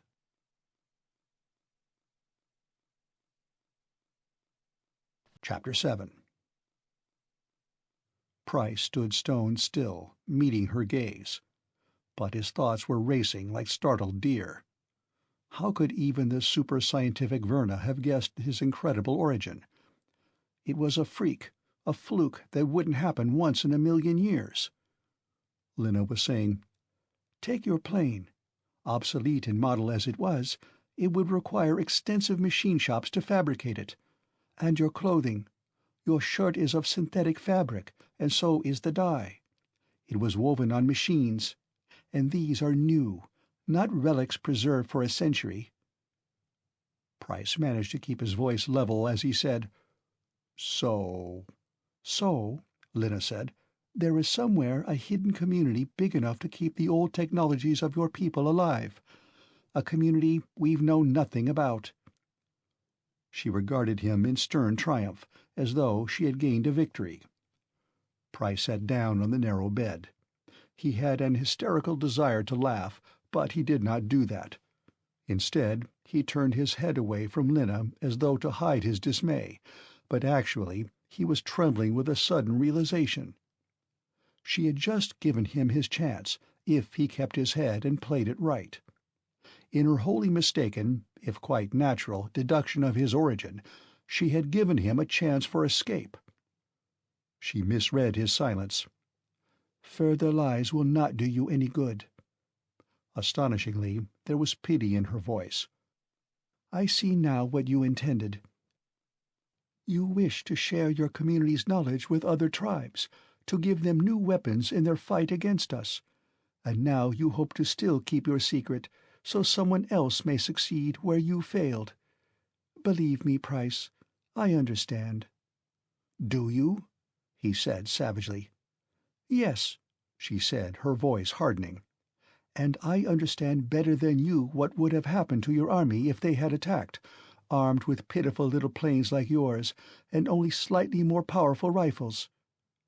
She spoke swiftly to the guard outside, and then snapped at Price. "Come, I want to show you something." She led Price out between the green-clad guards. They went down the echoing corridor of the cell block, and into a lift that took them swooping up a long way, and then into another corridor, and eventually into a medium-sized room circular in shape, completely surrounded by a double row of screens. The lower screens gave a fixed view of the terrain within eyeshot of the Citadel itself. The upper screens reflected a roving, ever-shifting view of the remoter belt, the woods and prairies, herds of wild cattle grazing, deer bounding with their white flags up, the lonely starships waiting on their isolated fields. 4 men in uniforms of dull gold watched the screens and checked a series of clicking recorders. Beneath each screen was a battery of studs. "You see how much chance you would have of approaching unseen? And do you see what would happen to an army?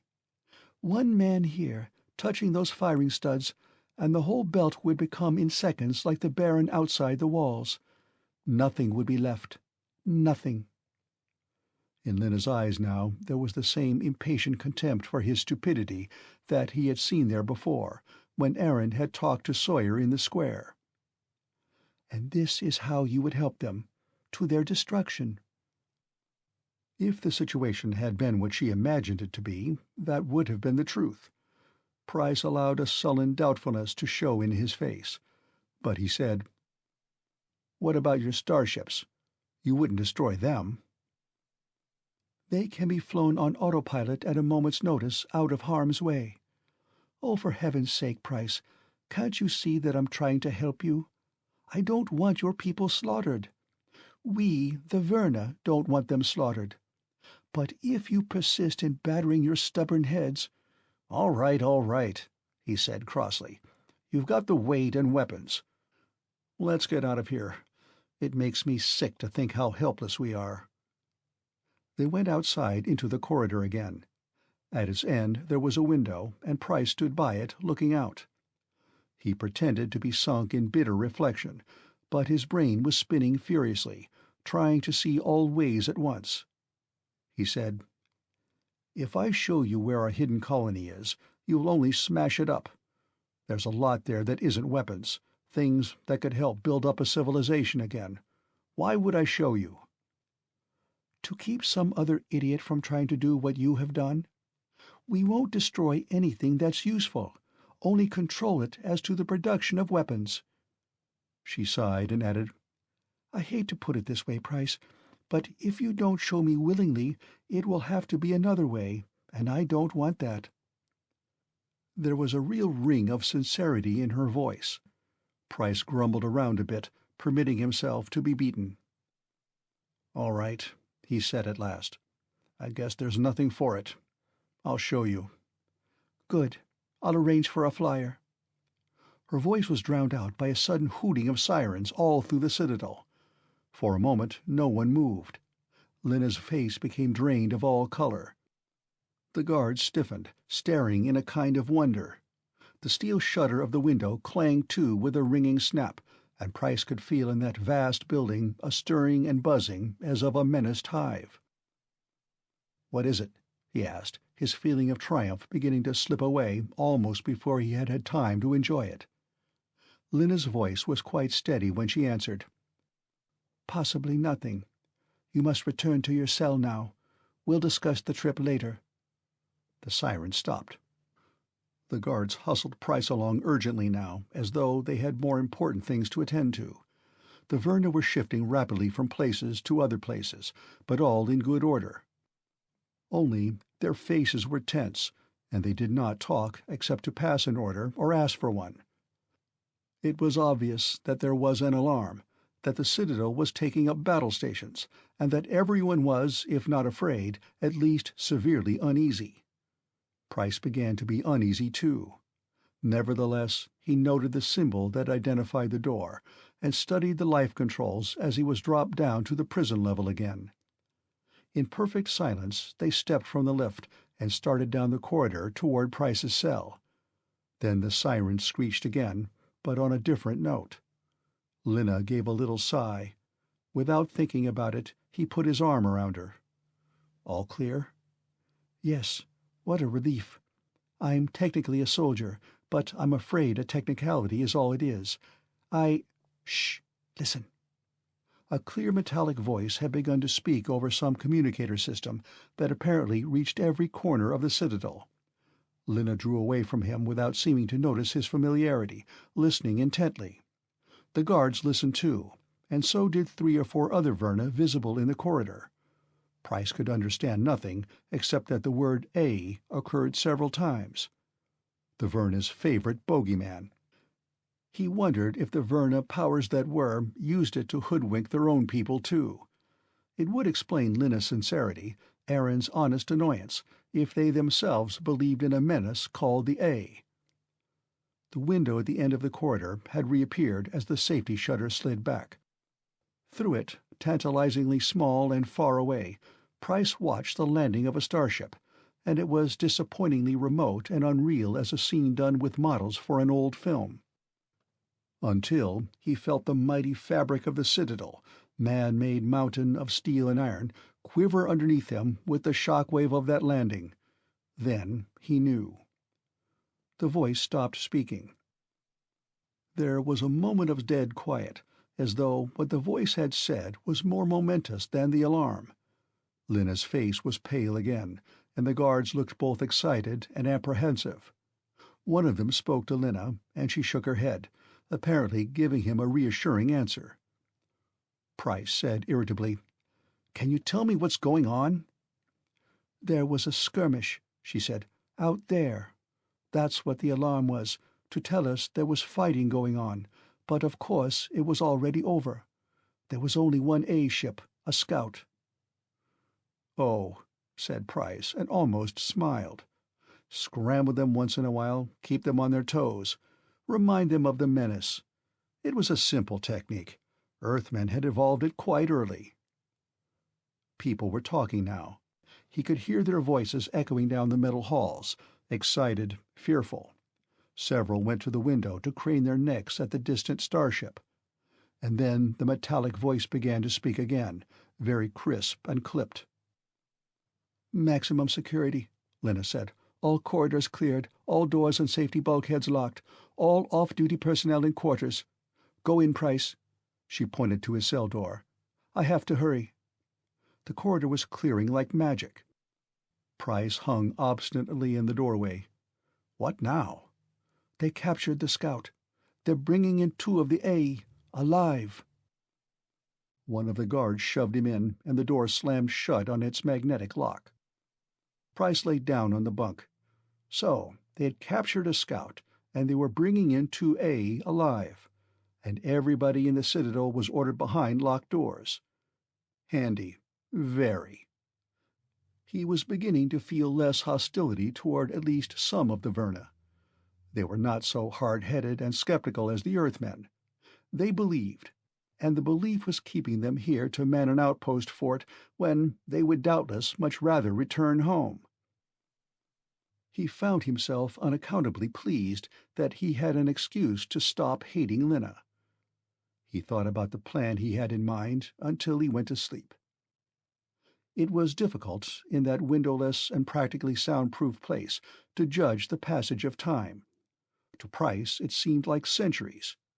He slept and woke and ate and paced around, and fretted between hope and a despairing certainty that Lena had forgotten all about him. He slept again, and was awakened from that sleep by the deep shuddering of the Citadel as a starship either landed or took off. He lay drowsily wondering what it was like to fly one of those mighty craft, traitorously wishing he was a Verna so he might have a chance to find out, and dreaming of space and stars and foreign worlds. The Citadel shook again, and yet again, and Price came wide awake. He counted 21, and there was no way of knowing how many landings or takeoffs had occurred before he woke, or too far out in the belt to be noticed here. Certainly some large movement was under way. He took to pacing again, in a sweat of worry over what this meant, not to the Verna, but to him. After what seemed an eternity, the door opened, and Lena stood there, looking pale and grave. There were no guards with her. She was alone. "The flyer is waiting, Price," she said. "Let's go." He joined her, and now he saw that the aspect of the corridor had changed. A sliding bulkhead had closed off part of it behind a wall of iron. "What's that for?" he asked. "Our prisoners," said Lena, as though the words stuck to her tongue. "Come on." She seemed in a great hurry to get away from that bulkhead. Price said, "What's the matter? Aren't they human or something?" She gave him a look. "You still think it's all a great joke?" "I didn't say that." "You mean it, though. You still believe the A are something we made up to shift the blame from ourselves. Probably you believe we are staging this whole matter to impress you and your chief, so that you will go back and assure your tribesmen it is all true." This was so uncomfortably close to what Price was thinking that he said involuntarily, "You're entirely too smart for such a pretty girl." "Sometimes I think," she said between her teeth, "that there is no hope for you people. No hope at all." Price nodded toward the bulkhead. "The solution is simple enough, isn't it? Let me see them. Then I'll have to believe you." "Simple enough," said Lena, echoing his words. "Do you think you could stand against them? We have fought them for generations. We have knowledge and experience, and even for us, with all our safeguards, it is difficult. Only a few, like Aaron, would attempt it, and I saw him this morning. He looks like a ghost." "And that's why you've never let any Earthmen see an A, because they're too dangerous." "No, it's more simple than that. We have had none to show. These are the first A we have captured for a century, at least in this sector of the galaxy. I have never seen one either, and I don't want to." She strode off away from the iron wall across the corridor. Price shrugged and followed her. "Where are my friends?" "They're here," she said, indicating the row of doors they were passing. "Quite safe, or as safe as any of us. They'll remain here until—" She hesitated, and Price realized for the first time that she was deeply, genuinely afraid. "Until we see what happens," she finished. "After that, what?" "If they're still alive, and we're still alive, and there's still a world, they'll go free, and perhaps they'll be wiser men than they are now." She would not say any more. The lift swept them up to the roof. It was late afternoon, intensely hot, with storm clouds banking in the west. The roof area seemed almost deserted, and only one flyer was visible. Lina motioned him into it and climbed in herself. She spoke to the pilot, and he took off immediately. There was no co-pilot, only Price and Lina and one man. Price felt a secret surge of assurance, of power, like when you're riding a streak of luck and the dice can't fall any way but right. He sat quietly, looking out the cabin port. He saw almost at once that the starships were gone. The whole Verna fleet must have taken off, shaking the Citadel with their leaving. Probably most of the men had gone with it. The deserted appearance of the Citadel, the lack of guards, the lack of a co-pilot, all pointed to a skeleton force. "If we're still alive and there's still a world," Lina had said. Battle somewhere out in the far reaches of space? Perhaps. Or maneuvers, or a show of force connected with some galactic game he would probably never know about. It was not really important. What was important was the fact that, for the present, the defenses of the Citadel were weaker, much weaker. He sat looking out the port and covertly watching the pilot's hands on the controls. Lina had some kind of a sidearm strapped around her slender waist. Probably a shocker. The pilot had one too. He considered the problem, and the woods and prairies rolled back underneath. Lina spoke suddenly, out of a long and somber silence. "This mission is more important than ever now, Price, or I wouldn't have been allowed to divert even one man from our defenses. I beg you, for the sake of your own people, to play fair with me. If there's either help or hindrance in our rear, we must know it. The A—" Now said something in Price's mind. He did not stop to question it. When you're riding a hot streak, let it ride. Never stop to question. He rose and hit Lina on the point of her pretty chin. End of Chapter 7.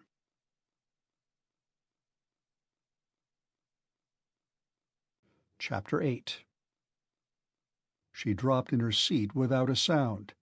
Price clawed for the weapon she had at her waist, but the abrupt cessation of her voice had alarmed the pilot. He turned around and then shouted something imperative in Verna, his hand going swiftly to his own belt. Price beat him by a fractional second. His hand pressed the trigger, and the unfamiliar weapon crackled in his hand, and the pilot fell over, letting his own shocker go skittering to the deck. The Aerodyne had not swerved from its steady westward flight. He had been sure from what he had seen of its automatic stability that it wouldn't. Price straightened up, breathing heavily with excitement. So far, so good. He tied Lina's hands and feet securely with her own belt and his handkerchief, and then attended to the pilot. Lina was already beginning to stir, and he propped her up as comfortably as possible, smoothing her hair back from her forehead. He smiled suddenly and said, "I'm sorry. I really am. If there had been any other way, I wouldn't have done it." He kissed her on the mouth, rather swiftly because he did not have much time, but with a full measure of feeling even so. She sighed, and he thought her lips answered his, but he doubted if that would be so when she came to. He slipped into the pilot's chair and studied the controls, erasing every other thought from his mind as he remembered what he had learned from watching. The Aerodyne was humming straight and steadily on. He had plenty of altitude. He began to experiment gingerly, and by the time he was across the river, he was satisfied that he could control the craft well enough to get by. It was considerably simpler than learning to drive a car in the old days, and he had a lifetime of flying behind him to give him air sense. The craft itself was a thing of beauty, topping anything he had ever flown. He angled southward and westward, away from the river, traveling like a bullet. Lina spoke from behind him. Her voice was very cold and very hard, the voice of a stranger. "Aaron told me I should have you bound. I left you free on my own responsibility." Price felt bad about that, and he said so. "Try to look at it from my side, Lina. I have to do what I can for my own people. If you were in my shoes—" "Go ahead," said Lina. "Talk is obviously useless. I shan't waste any more of it. except to tell you." She told him vividly what kind of a fool he was, and what she hoped would happen to him before he led all of his fellow fools to destruction. Then she shut up and would not speak again, no matter how he tried to soften her rage. The dark green forest, rough textured like a wool rug, rolled back and away around him, and the sun was swallowed up in clouds. He strained his eyes for the clearing that would mark the capital of the Missouris. He was flying by dead reckoning. He had no compass bearing to begin with, and the Verna instruments were useless to him. The pilot was beginning to come round, but Price knew better than to ask him for instructions. It was a red light of fires burning on the edge of night that guided him down at last toward the timber-built capital. And now at last Lena spoke, because the pilot, looking out, began to yell frantically in Verna. She translated. "He says, do not cut the downblast so sharply, or you will crash. That lever, there under your left hand, ease it back." Price eased it. He settled down to a rough and ragged landing, just about where the Verna craft had settled before, when he had been Sawyer's prisoner. Men came out of the houses and along the streets, to stand as they had stood then, to greet their hated overlords with silence and contempt. Price jumped out of the craft and approached the fires. There was a startled cry, and then his name echoed back and forth, and the men closed around him. They were inclined to be hostile, demanding to know where Sawyer was, and what had happened, and how he came to be piloting a Verna flyer. Price shouted for quiet. "Sawyer's alive. He's a prisoner in the Citadel. So are Burr and Twist. You want to rescue them?" That startled him. "Listen," Price started, and then he saw Oakes pushing toward him with a small, determined-looking group of men. "Stand back," Oakes demanded. "Stand back there. This man is a traitor. He betrayed the Council. He betrayed Sawyer. If you listen to him, he'll betray you."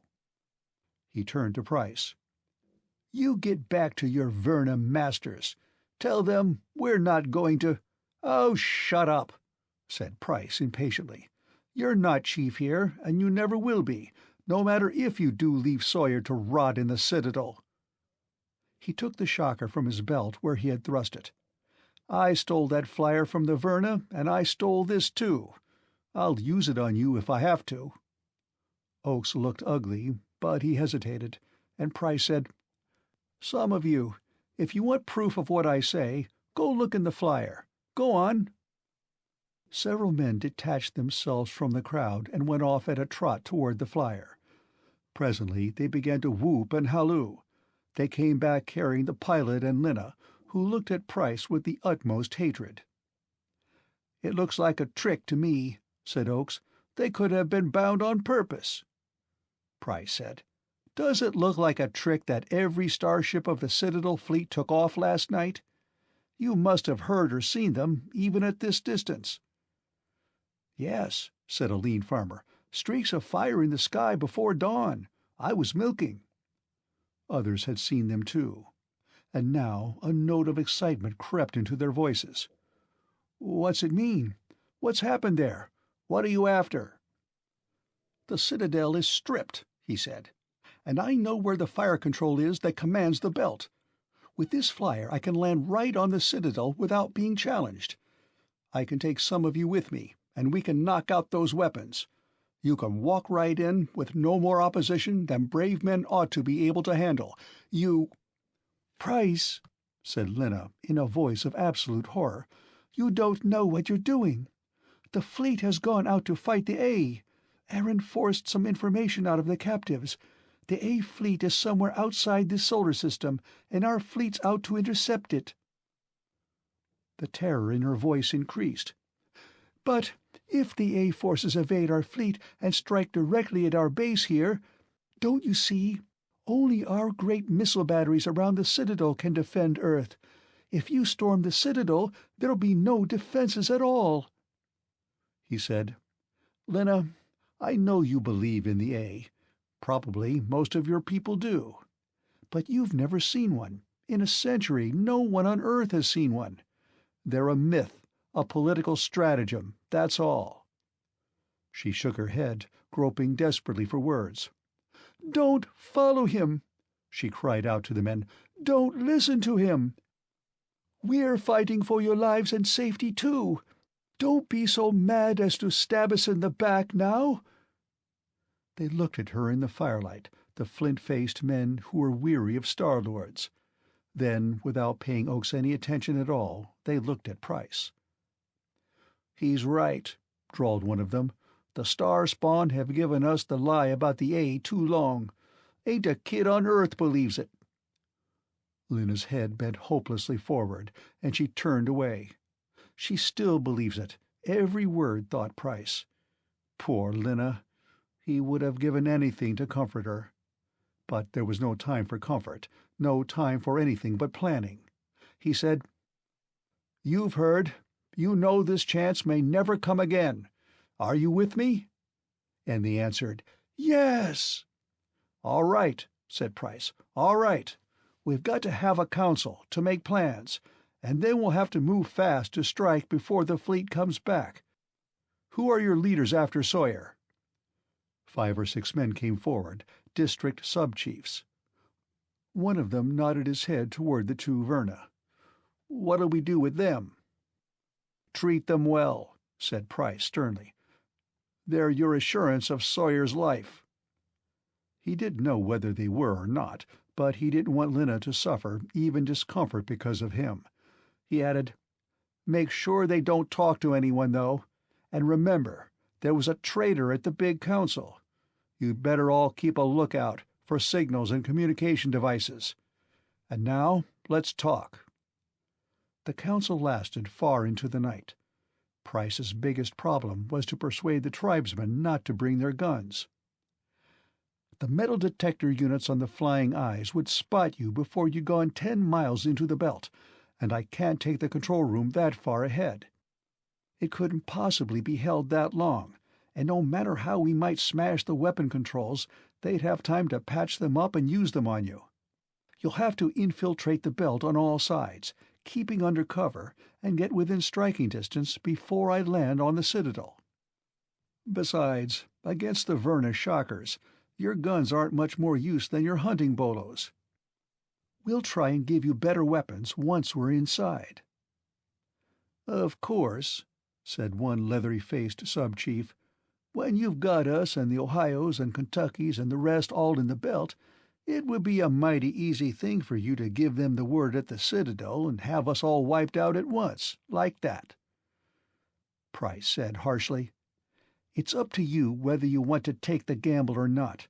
If I'm on the level, you can take the Citadel and get the Star-Lords off your back. If I'm not, you're dead. But you won't get a chance like this again. Make up your minds." They made them up. "How shall word be sent in time to the other tribes? It'll take days for a man on horseback to get around to the east and north." "I'll take the word," said Price, "in the flyer. By sundown tomorrow, there'll be men from every tribe ready to move into the belt. And pick me half a dozen seasoned men to go along under a sub-chief. Half a dozen men you can trust for the fate of the whole attack." The leathery old chief, whose name was Sweetbriar, said quietly, "I'll pick you 6, and I'll go along." His gaze locked with Price's, and Price smiled. "I'll give you the shocker," he said. "You can use it any time you see fit. And that should convince the other tribes they can count on me." "Should," said Sweetbriar, nodding. "Now, we'd better reckon up our distance. As I see it, this'll work out something like a big beat, and if we don't all get there together, we might better have stayed home." They settled all the details, the forced marches by night, the meager weight of food each man was to carry. Price managed to get an hour's sleep before he took off in the pre-dawn gloom to rouse the other tribes. When he slept, he dreamed of an iron mountain, impregnable, crowned with destruction, watching incessantly with 1,000 eyes. In the dream, he knew that no mere men could ever take it. End of Chapter 8.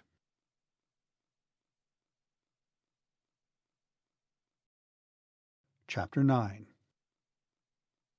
The Aerodyne flew high in the black night, toward the Citadel. Above there were clear stars. Below there were heavy clouds laced with lightning, hiding the earth, hiding the belt, and the lines of men who moved in it among the dark trees in the wind and the rain. One full night had passed, and another was drawing to its close. Before the sun went down again, it would be all over, one way or the other. Price was in that state of exaltation that comes at a certain point of prolonged tension without rest, where you move a little bit outside your body and above the ground, detached from every normal consideration, and everything seems to go with a clear, headlong rush, as though a single initiating act has set an inevitable series of reactions going, and all you have to do is keep pace with them. He had not slept much, but he was not tired. The aspect of the Citadel roof, the round red circle of the lift and the controls thereof, the symbol marking the proper level, the shape and size and position of the fire control center burned brightly in his mind. Their set and proper sequence did not permit of any obstacles. Sweetbriar sat beside him in the co-pilot's place. He held the shocker in his gnarly hands, and from time to time he turned it over or stroked its smooth and unfamiliar shape. So far he had not had any occasion to use it. He had stood beside Price in a dozen wooden-built towns, helping him harangue a dozen doubtful chiefs or sub-chiefs around the perimeter of the belt. He had not slept much either, but his eye was brilliant and steely as a hawk's. If the sensation of flight frightened him, he had not shown it in any way. The 6 men of his picking sat quietly in the cabin. They might have been the same 6 men Price had first met when he landed in the belt, woods rangers, hunters of deer and wild cattle, all speed and muscle, born fighters. They were as lax as idle hound dogs now, when there was nothing to be done. They, too, had mastered whatever fear they had had of flying. The storm below was moving rapidly toward the east over a broad front. Price could easily have outflown it, but he did not, only keeping high enough above it to get a sighting on the Citadel when it came into visual range. He was grateful for the storm. It seemed like an omen of good fortune. It would cover the advance of the tribesmen from the west, and it would cover his own landing if he paced it properly. A thick night would make it easier to get his attacking party onto the lift, and perhaps even below, before it was realized that they were not Lena's party returning. Poor Lena. He had seen her for just a minute before he left the capital of the Missouris. He had wanted to make sure she was safe and comfortable, and he had wanted to try once more to make her understand how he felt. "I'm not your enemy, Lena," he had said. "Believe that. After this is all over—" "If you take the Citadel," she had answered, "it won't matter who is anybody's enemy. You and I will both be victims of the A. If you don't take it, you'll be dead, and so will your crazy army. And how long will they let me live after that? Either way, both of us lose." And she had sounded so quietly despairing that he had almost lost heart. But not quite. Starshine and the lower flurings of lightning showed him a gleam of dark metal far down in the night. He spoke to Sweetbriar and pointed. The old man peered, squinting, and the 6 hunters roused themselves and peered also. "Don't look like much from here," one of them said. Price did not dispute him. Perhaps it was just as well for his army of 7 not to have too clear a look at the fortress they were planning to invade. He hung for a little time in the high, quiet air, watching the storm front roll like a wave. When it had almost reached the distant gleam of metal, he said sharply, "All right, now," and he dropped the Aerodyne whistling down the sky. The wild air currents caught him, boiling ahead of the storm and over it. For one horrible moment he thought he had lost control of the Aerodyne. It pitched and skittered and tossed, throwing him against his seatbelt until his ribs cracked and his flesh felt as though it was cut through. The tribesmen were now frankly and vocally terrified. Then the built-in stabilizers and Prince's own flyer's brain took hold again, and the whirling leaf motion steadied to a rough and racking but controlled descent. He could not see anything now but the solid blackness of the storm clouds, until the lightning flared and lit the rain-swept barren below with a vivid light, brief but enough to guide him. He had judged carefully, and he let the main wind-drift carry him until the wall of the Citadel showed up huge and startling in the glare of a striking bolt. He hung rocking over the roof until another one showed him the painted circle of the lift. Then he set the aerodyne down hard right beside it. There was no need for any talking. The instructions had all been thoroughly discussed before. Price and the 7 tribesmen were out and across the intervening few feet of roof and onto the lift and going down before the next flare of lightning broke. The men breathed heavily, their throwing ropes in one hand, their knives in the other. Sweetbriar glanced at the shocker. Then he gave it to Price and unhooked the weighted bolo from his own belt, swinging it gently. There had been no alarm. Price watched the symbols gliding past on the guide strip. When the right one showed, he pushed the proper stud and waited. The lift stopped. The automatic door slid back. They moved fast out into the corridor.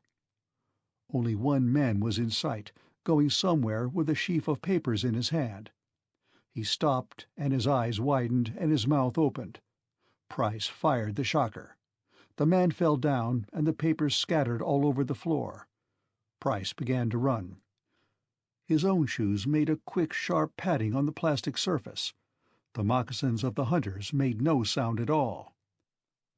He counted the doors, and then turned for a last glance at Sweetbriar and the men. Their eyes were very bright, and the edges of their teeth showed.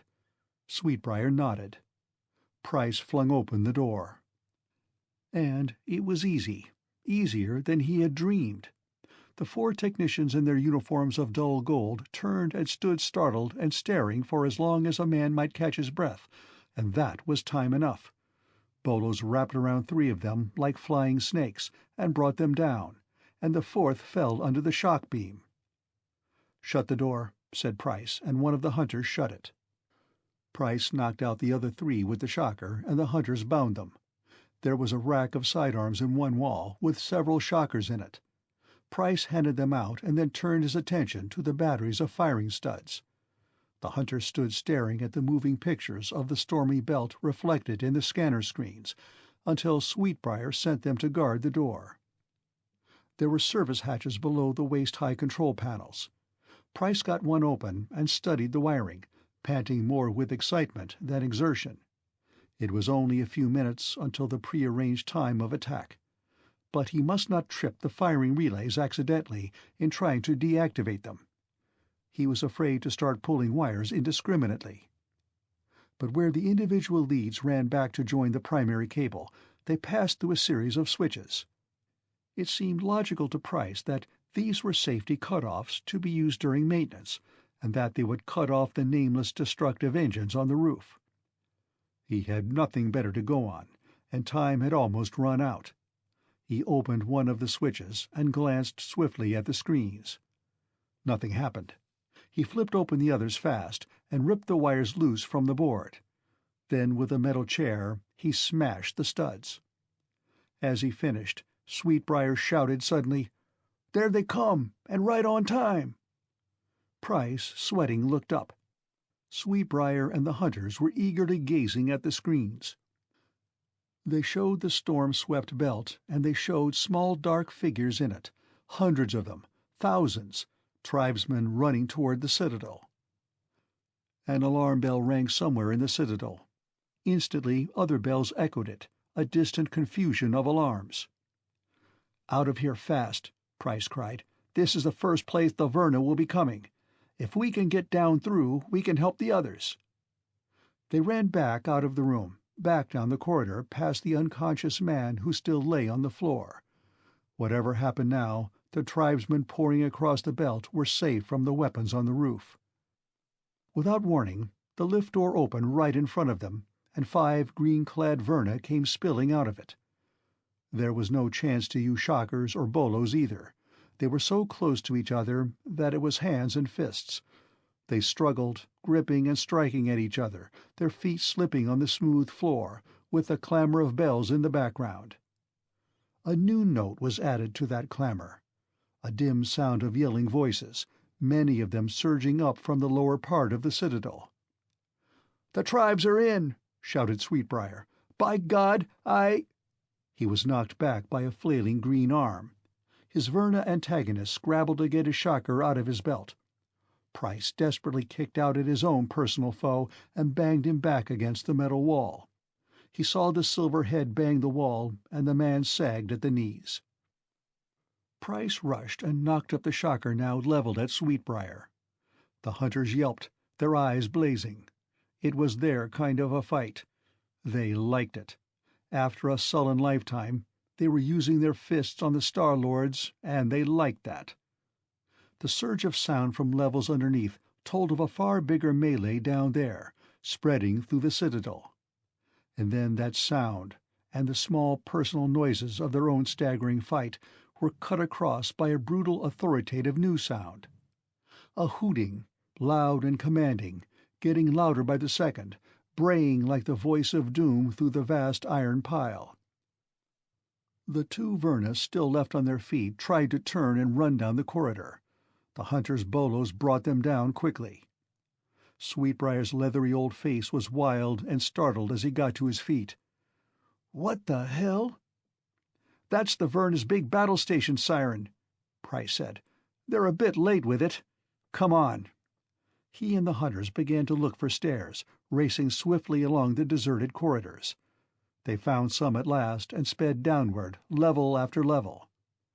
Bellowing, deafening in volume now, the siren kept hooting. It could not drown out the tumultuous uproar that filled the lower levels. Price and the hunters were met suddenly by a mass of tribesmen boiling up from the ground level. They were screaming, laughing, capering in the halls, dragging with them one or two captured Verna, triumphant victors dancing down a hated power under their moccasined feet.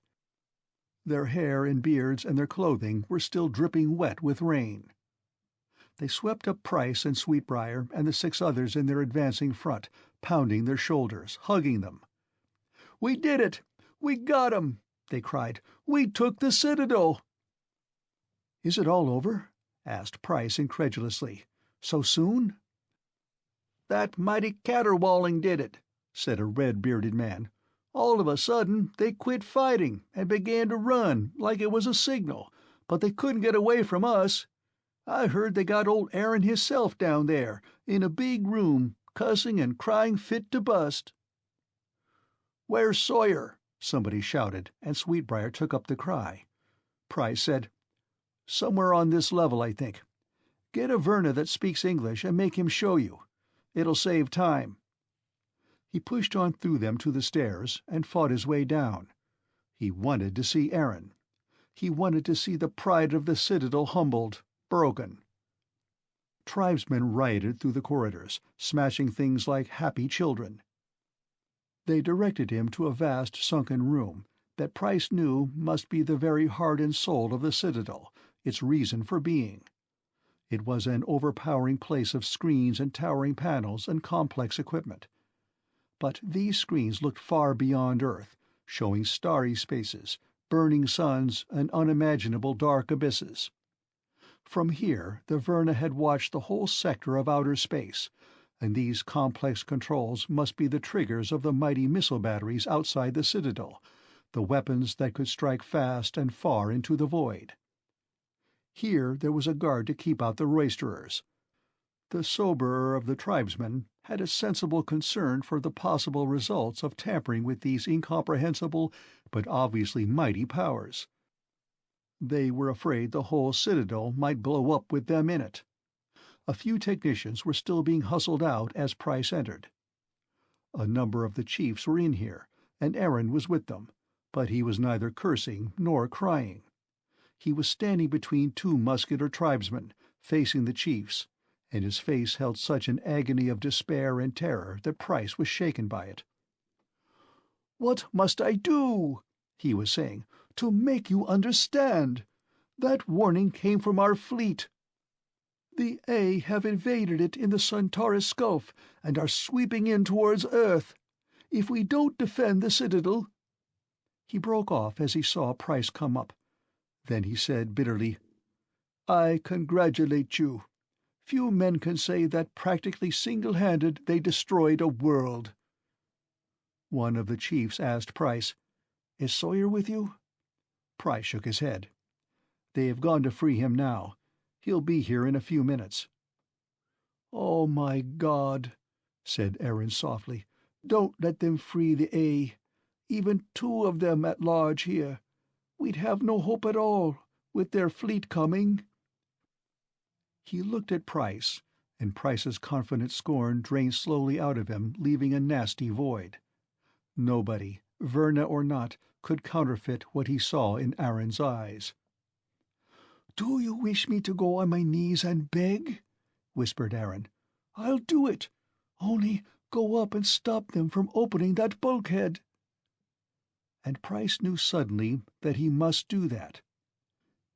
He turned and ran back along the hall and up the stairs, pushing and kicking his way past the knots of tribesmen who wanted to congratulate him for what he had done, and all the way there was a chill, unpleasant thing riding his back, and its first name was doubt, and its second fear. Was it possible, just barely possible, that the Verna had been telling the truth all the time? Uproar on the prison level guided him through a maze of corridors to an obligado of breaking doors. He turned a corner. Burr and Twist and Sawyer were free. They formed part of the forefront of a group that was swarming down the hall, systematically breaking down the cell doors. Two Verna guards lay prone, and a third man, probably the English-speaking guide, was trying to crawl away unnoticed, his face ashen with fear. The bulkhead was open. A man's voice neighed suddenly in terror. Then another, and the tribesmen were rolled back upon themselves as by the blow of a great hand, as the fore-edge of the group turned and burst its way to the rear. There was a moment of wild panic. Price stood flat against the wall and watched brave men run by him sobbing. And then a wave of force, so cold and alien that it revolted the last small atom of his human self, hit his mind like the backblast of a bomb. Two dark forms stood in the corridor. They were taller than men. At first Price thought they were shrouded in black like old monks, with cowls over their heads. But as they moved, he saw that the cowls and the floating draperies edged with a thin translucent gray were their own substance, quivering, shifting, gliding around some unguessable central core of being. He could not see whether they had faces under the black folds, and eyes in the faces, but he could feel them watching him. He could feel their minds stripping him and tearing away his feeble defenses, leaving his own mind naked and helpless before them. And these were the A. These were the big lie of the Verna. Only they were real. He could not stand them any longer. He ran. They all ran. It was a compulsion. Run, cry panic, clear the Citadel and get away. He looked back, and the A were behind them, gliding soundlessly along the hall. Run, get away. And then Price and the others, fleeing in the next corridor, collided with the chiefs who were hurrying to find out what had happened. They still had Aaron with them, a prisoner. "Out," said Sawyer thickly, his voice a hoarse croak. "Get out, fast!" Aaron's voice cracked like a silver whiplash. "Yes, run, because they're making you, because their minds are too much for you. Run, and let them have the Citadel, and when their fleet comes, let them have the Earth." That stopped them. The horror they felt at that thought surged up so strong that the frantic compulsion to flee lessened a little. But behind them, somewhere back in the corridors, they would be following. Aaron raged and mocked them. "We saved you from the A 2 generations ago, when A ships had smashed your defenses, and they were ready to move in. We moved in first. We've held them back. But now you've let them in. So run!" "Good God!" said Sawyer, his face stricken. "Then it was all true, what you told us about the A. It was true all the time." Price did not, like the other Earthmen, have a lifetime's thinking to revise. He grabbed Aaron's shoulders. "Can we face them?" he cried. "Can we kill them?" "They can be killed," Aaron said. "Their minds can hold many, but not an unlimited number. If we all rush them, many of us, there is a chance." Price yelled down the corridors. "What are you running from? There's only 2 of them. We're going back. We're going to pull them down." The tribesmen, their first horror a little abated by sheer reaction from shame of their own terror, exploded into sudden rage. "There's only 2 of them! Come on!" And then, of a sudden, they were all of them running back down the corridors, jostling, crowding, screaming. Price with Aaron beside him, with old Sweetbriar ahead, with Sawyer shouting in hoarse anger. A mob, not an army, a mob urged forward by its own horror. Around the corner and into the corridor where the 2 black shapes were gliding fast. And it was like walking into night and death, into bitter black winds and the stabbing of cruel swords, as the might of alien minds blasted at them. Tribesmen screamed and fell, clawing at their own heads. The mass behind forced over them, forced the reeling first wave right into the unimaginable shapes. "Pull them down!" Price was in the screeching forefront now, and he closed his eyes and struck with his knife at the cloudy darkness of a cowl. A cold like that of outer space struck through him, and he staggered, fainting and falling, and his mind closed on the awful sight of packed men swaying and pulling and striking at the 2 tall cowled shapes, mobbing them, beating them down. When Price opened his eyes, he was in another corridor, and old Sawyer was slapping his face with rough hands. "Yes," said Sawyer thickly, "they're dead, and a good many men dead with them, and some others that act like their brains are dead." He shook his head a little wildly. "To think it was true all the time." "Whoom," came a deep sound from outside the Citadel, and then more of them in quick succession. "Whoom, whoom, whoom." "Aaron," said Price, getting weakly to his feet. "He's down in that room with his men," said Sawyer, "and they're turning loose on that A fleet out in space." And now the great missiles from the launchers outside the Citadel were going out so fast that the sounds of them could not be counted. Price said, "Then you let him?" "Let him?" repeated Sawyer. "We asked him. Do you think we want a whole fleet of them reaching Earth?" By the time Price and Sawyer got down to the missile control room, the deadly messengers were all on their way. Aaron and his men watched the screens, and would not turn from them. Price and the tribesmen saw only burning stars and dark space in those screens, and then, finally, a little crackling of pinprick flares running like a swarm of fireflies in the dark void. Then nothing. Aaron turned. Sawyer said painfully, "Did they—" "Yes," said Aaron. "We caught them, but none too soon. Our fleet out there will mop up any A-ships that survived." He added, with slow weariness, "We've won a battle, not a war. The A are many, but this outpost world is safe, and we'll press them back and back." Sawyer looked at Price. Price said, "Don't be so damned proud. Go ahead and say it." Sawyer said to Aaron, "Seems like we were wrong about some things. About you, Verna. We're hoping things will be different between us now." "They can be," Aaron said. "They will be, if you want it." The old chief of the Missouris asked, "Now it's all cleared up, just who was the traitor among us? Was it Oakes?" For the first time a little smile touched Aaron's face. "Do you really want to know, now it's over?" Sawyer grunted. "Guess not." He looked around the other chiefs, and then stuck his gnarled hand out in the oldest gesture of Earth, and Aaron took it. Price and Lena stood next day on the roof of the Citadel and watched the tribesmen going home. There had always been, a stiff-necked pride in the men of Earth. They went away with their heads up, not looking back. But at the edge of the distant forest, there was a face turned and the flash of a hand wave before they went into the trees. "They'll come back," Price said. "A few of them at first, then more and more to learn. A few years will make all the difference." He thought that the sons of Earth and the sons of the stars would together stand upon many far worlds. The long war against the A would end some day.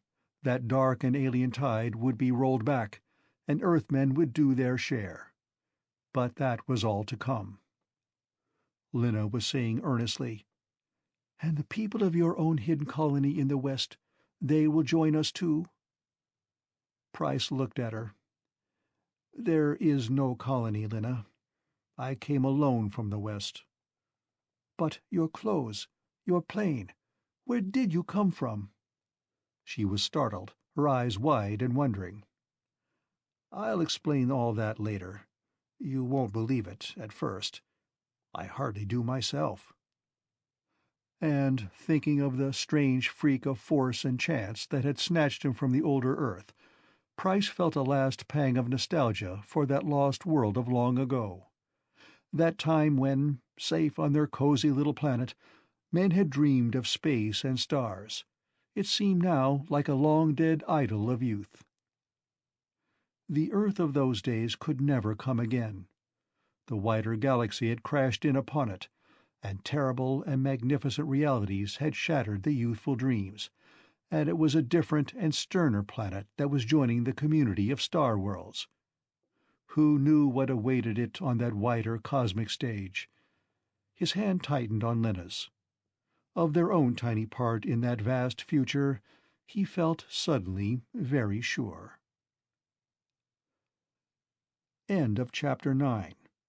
The End of Citadel of the Star Lords by Edmond Hamilton.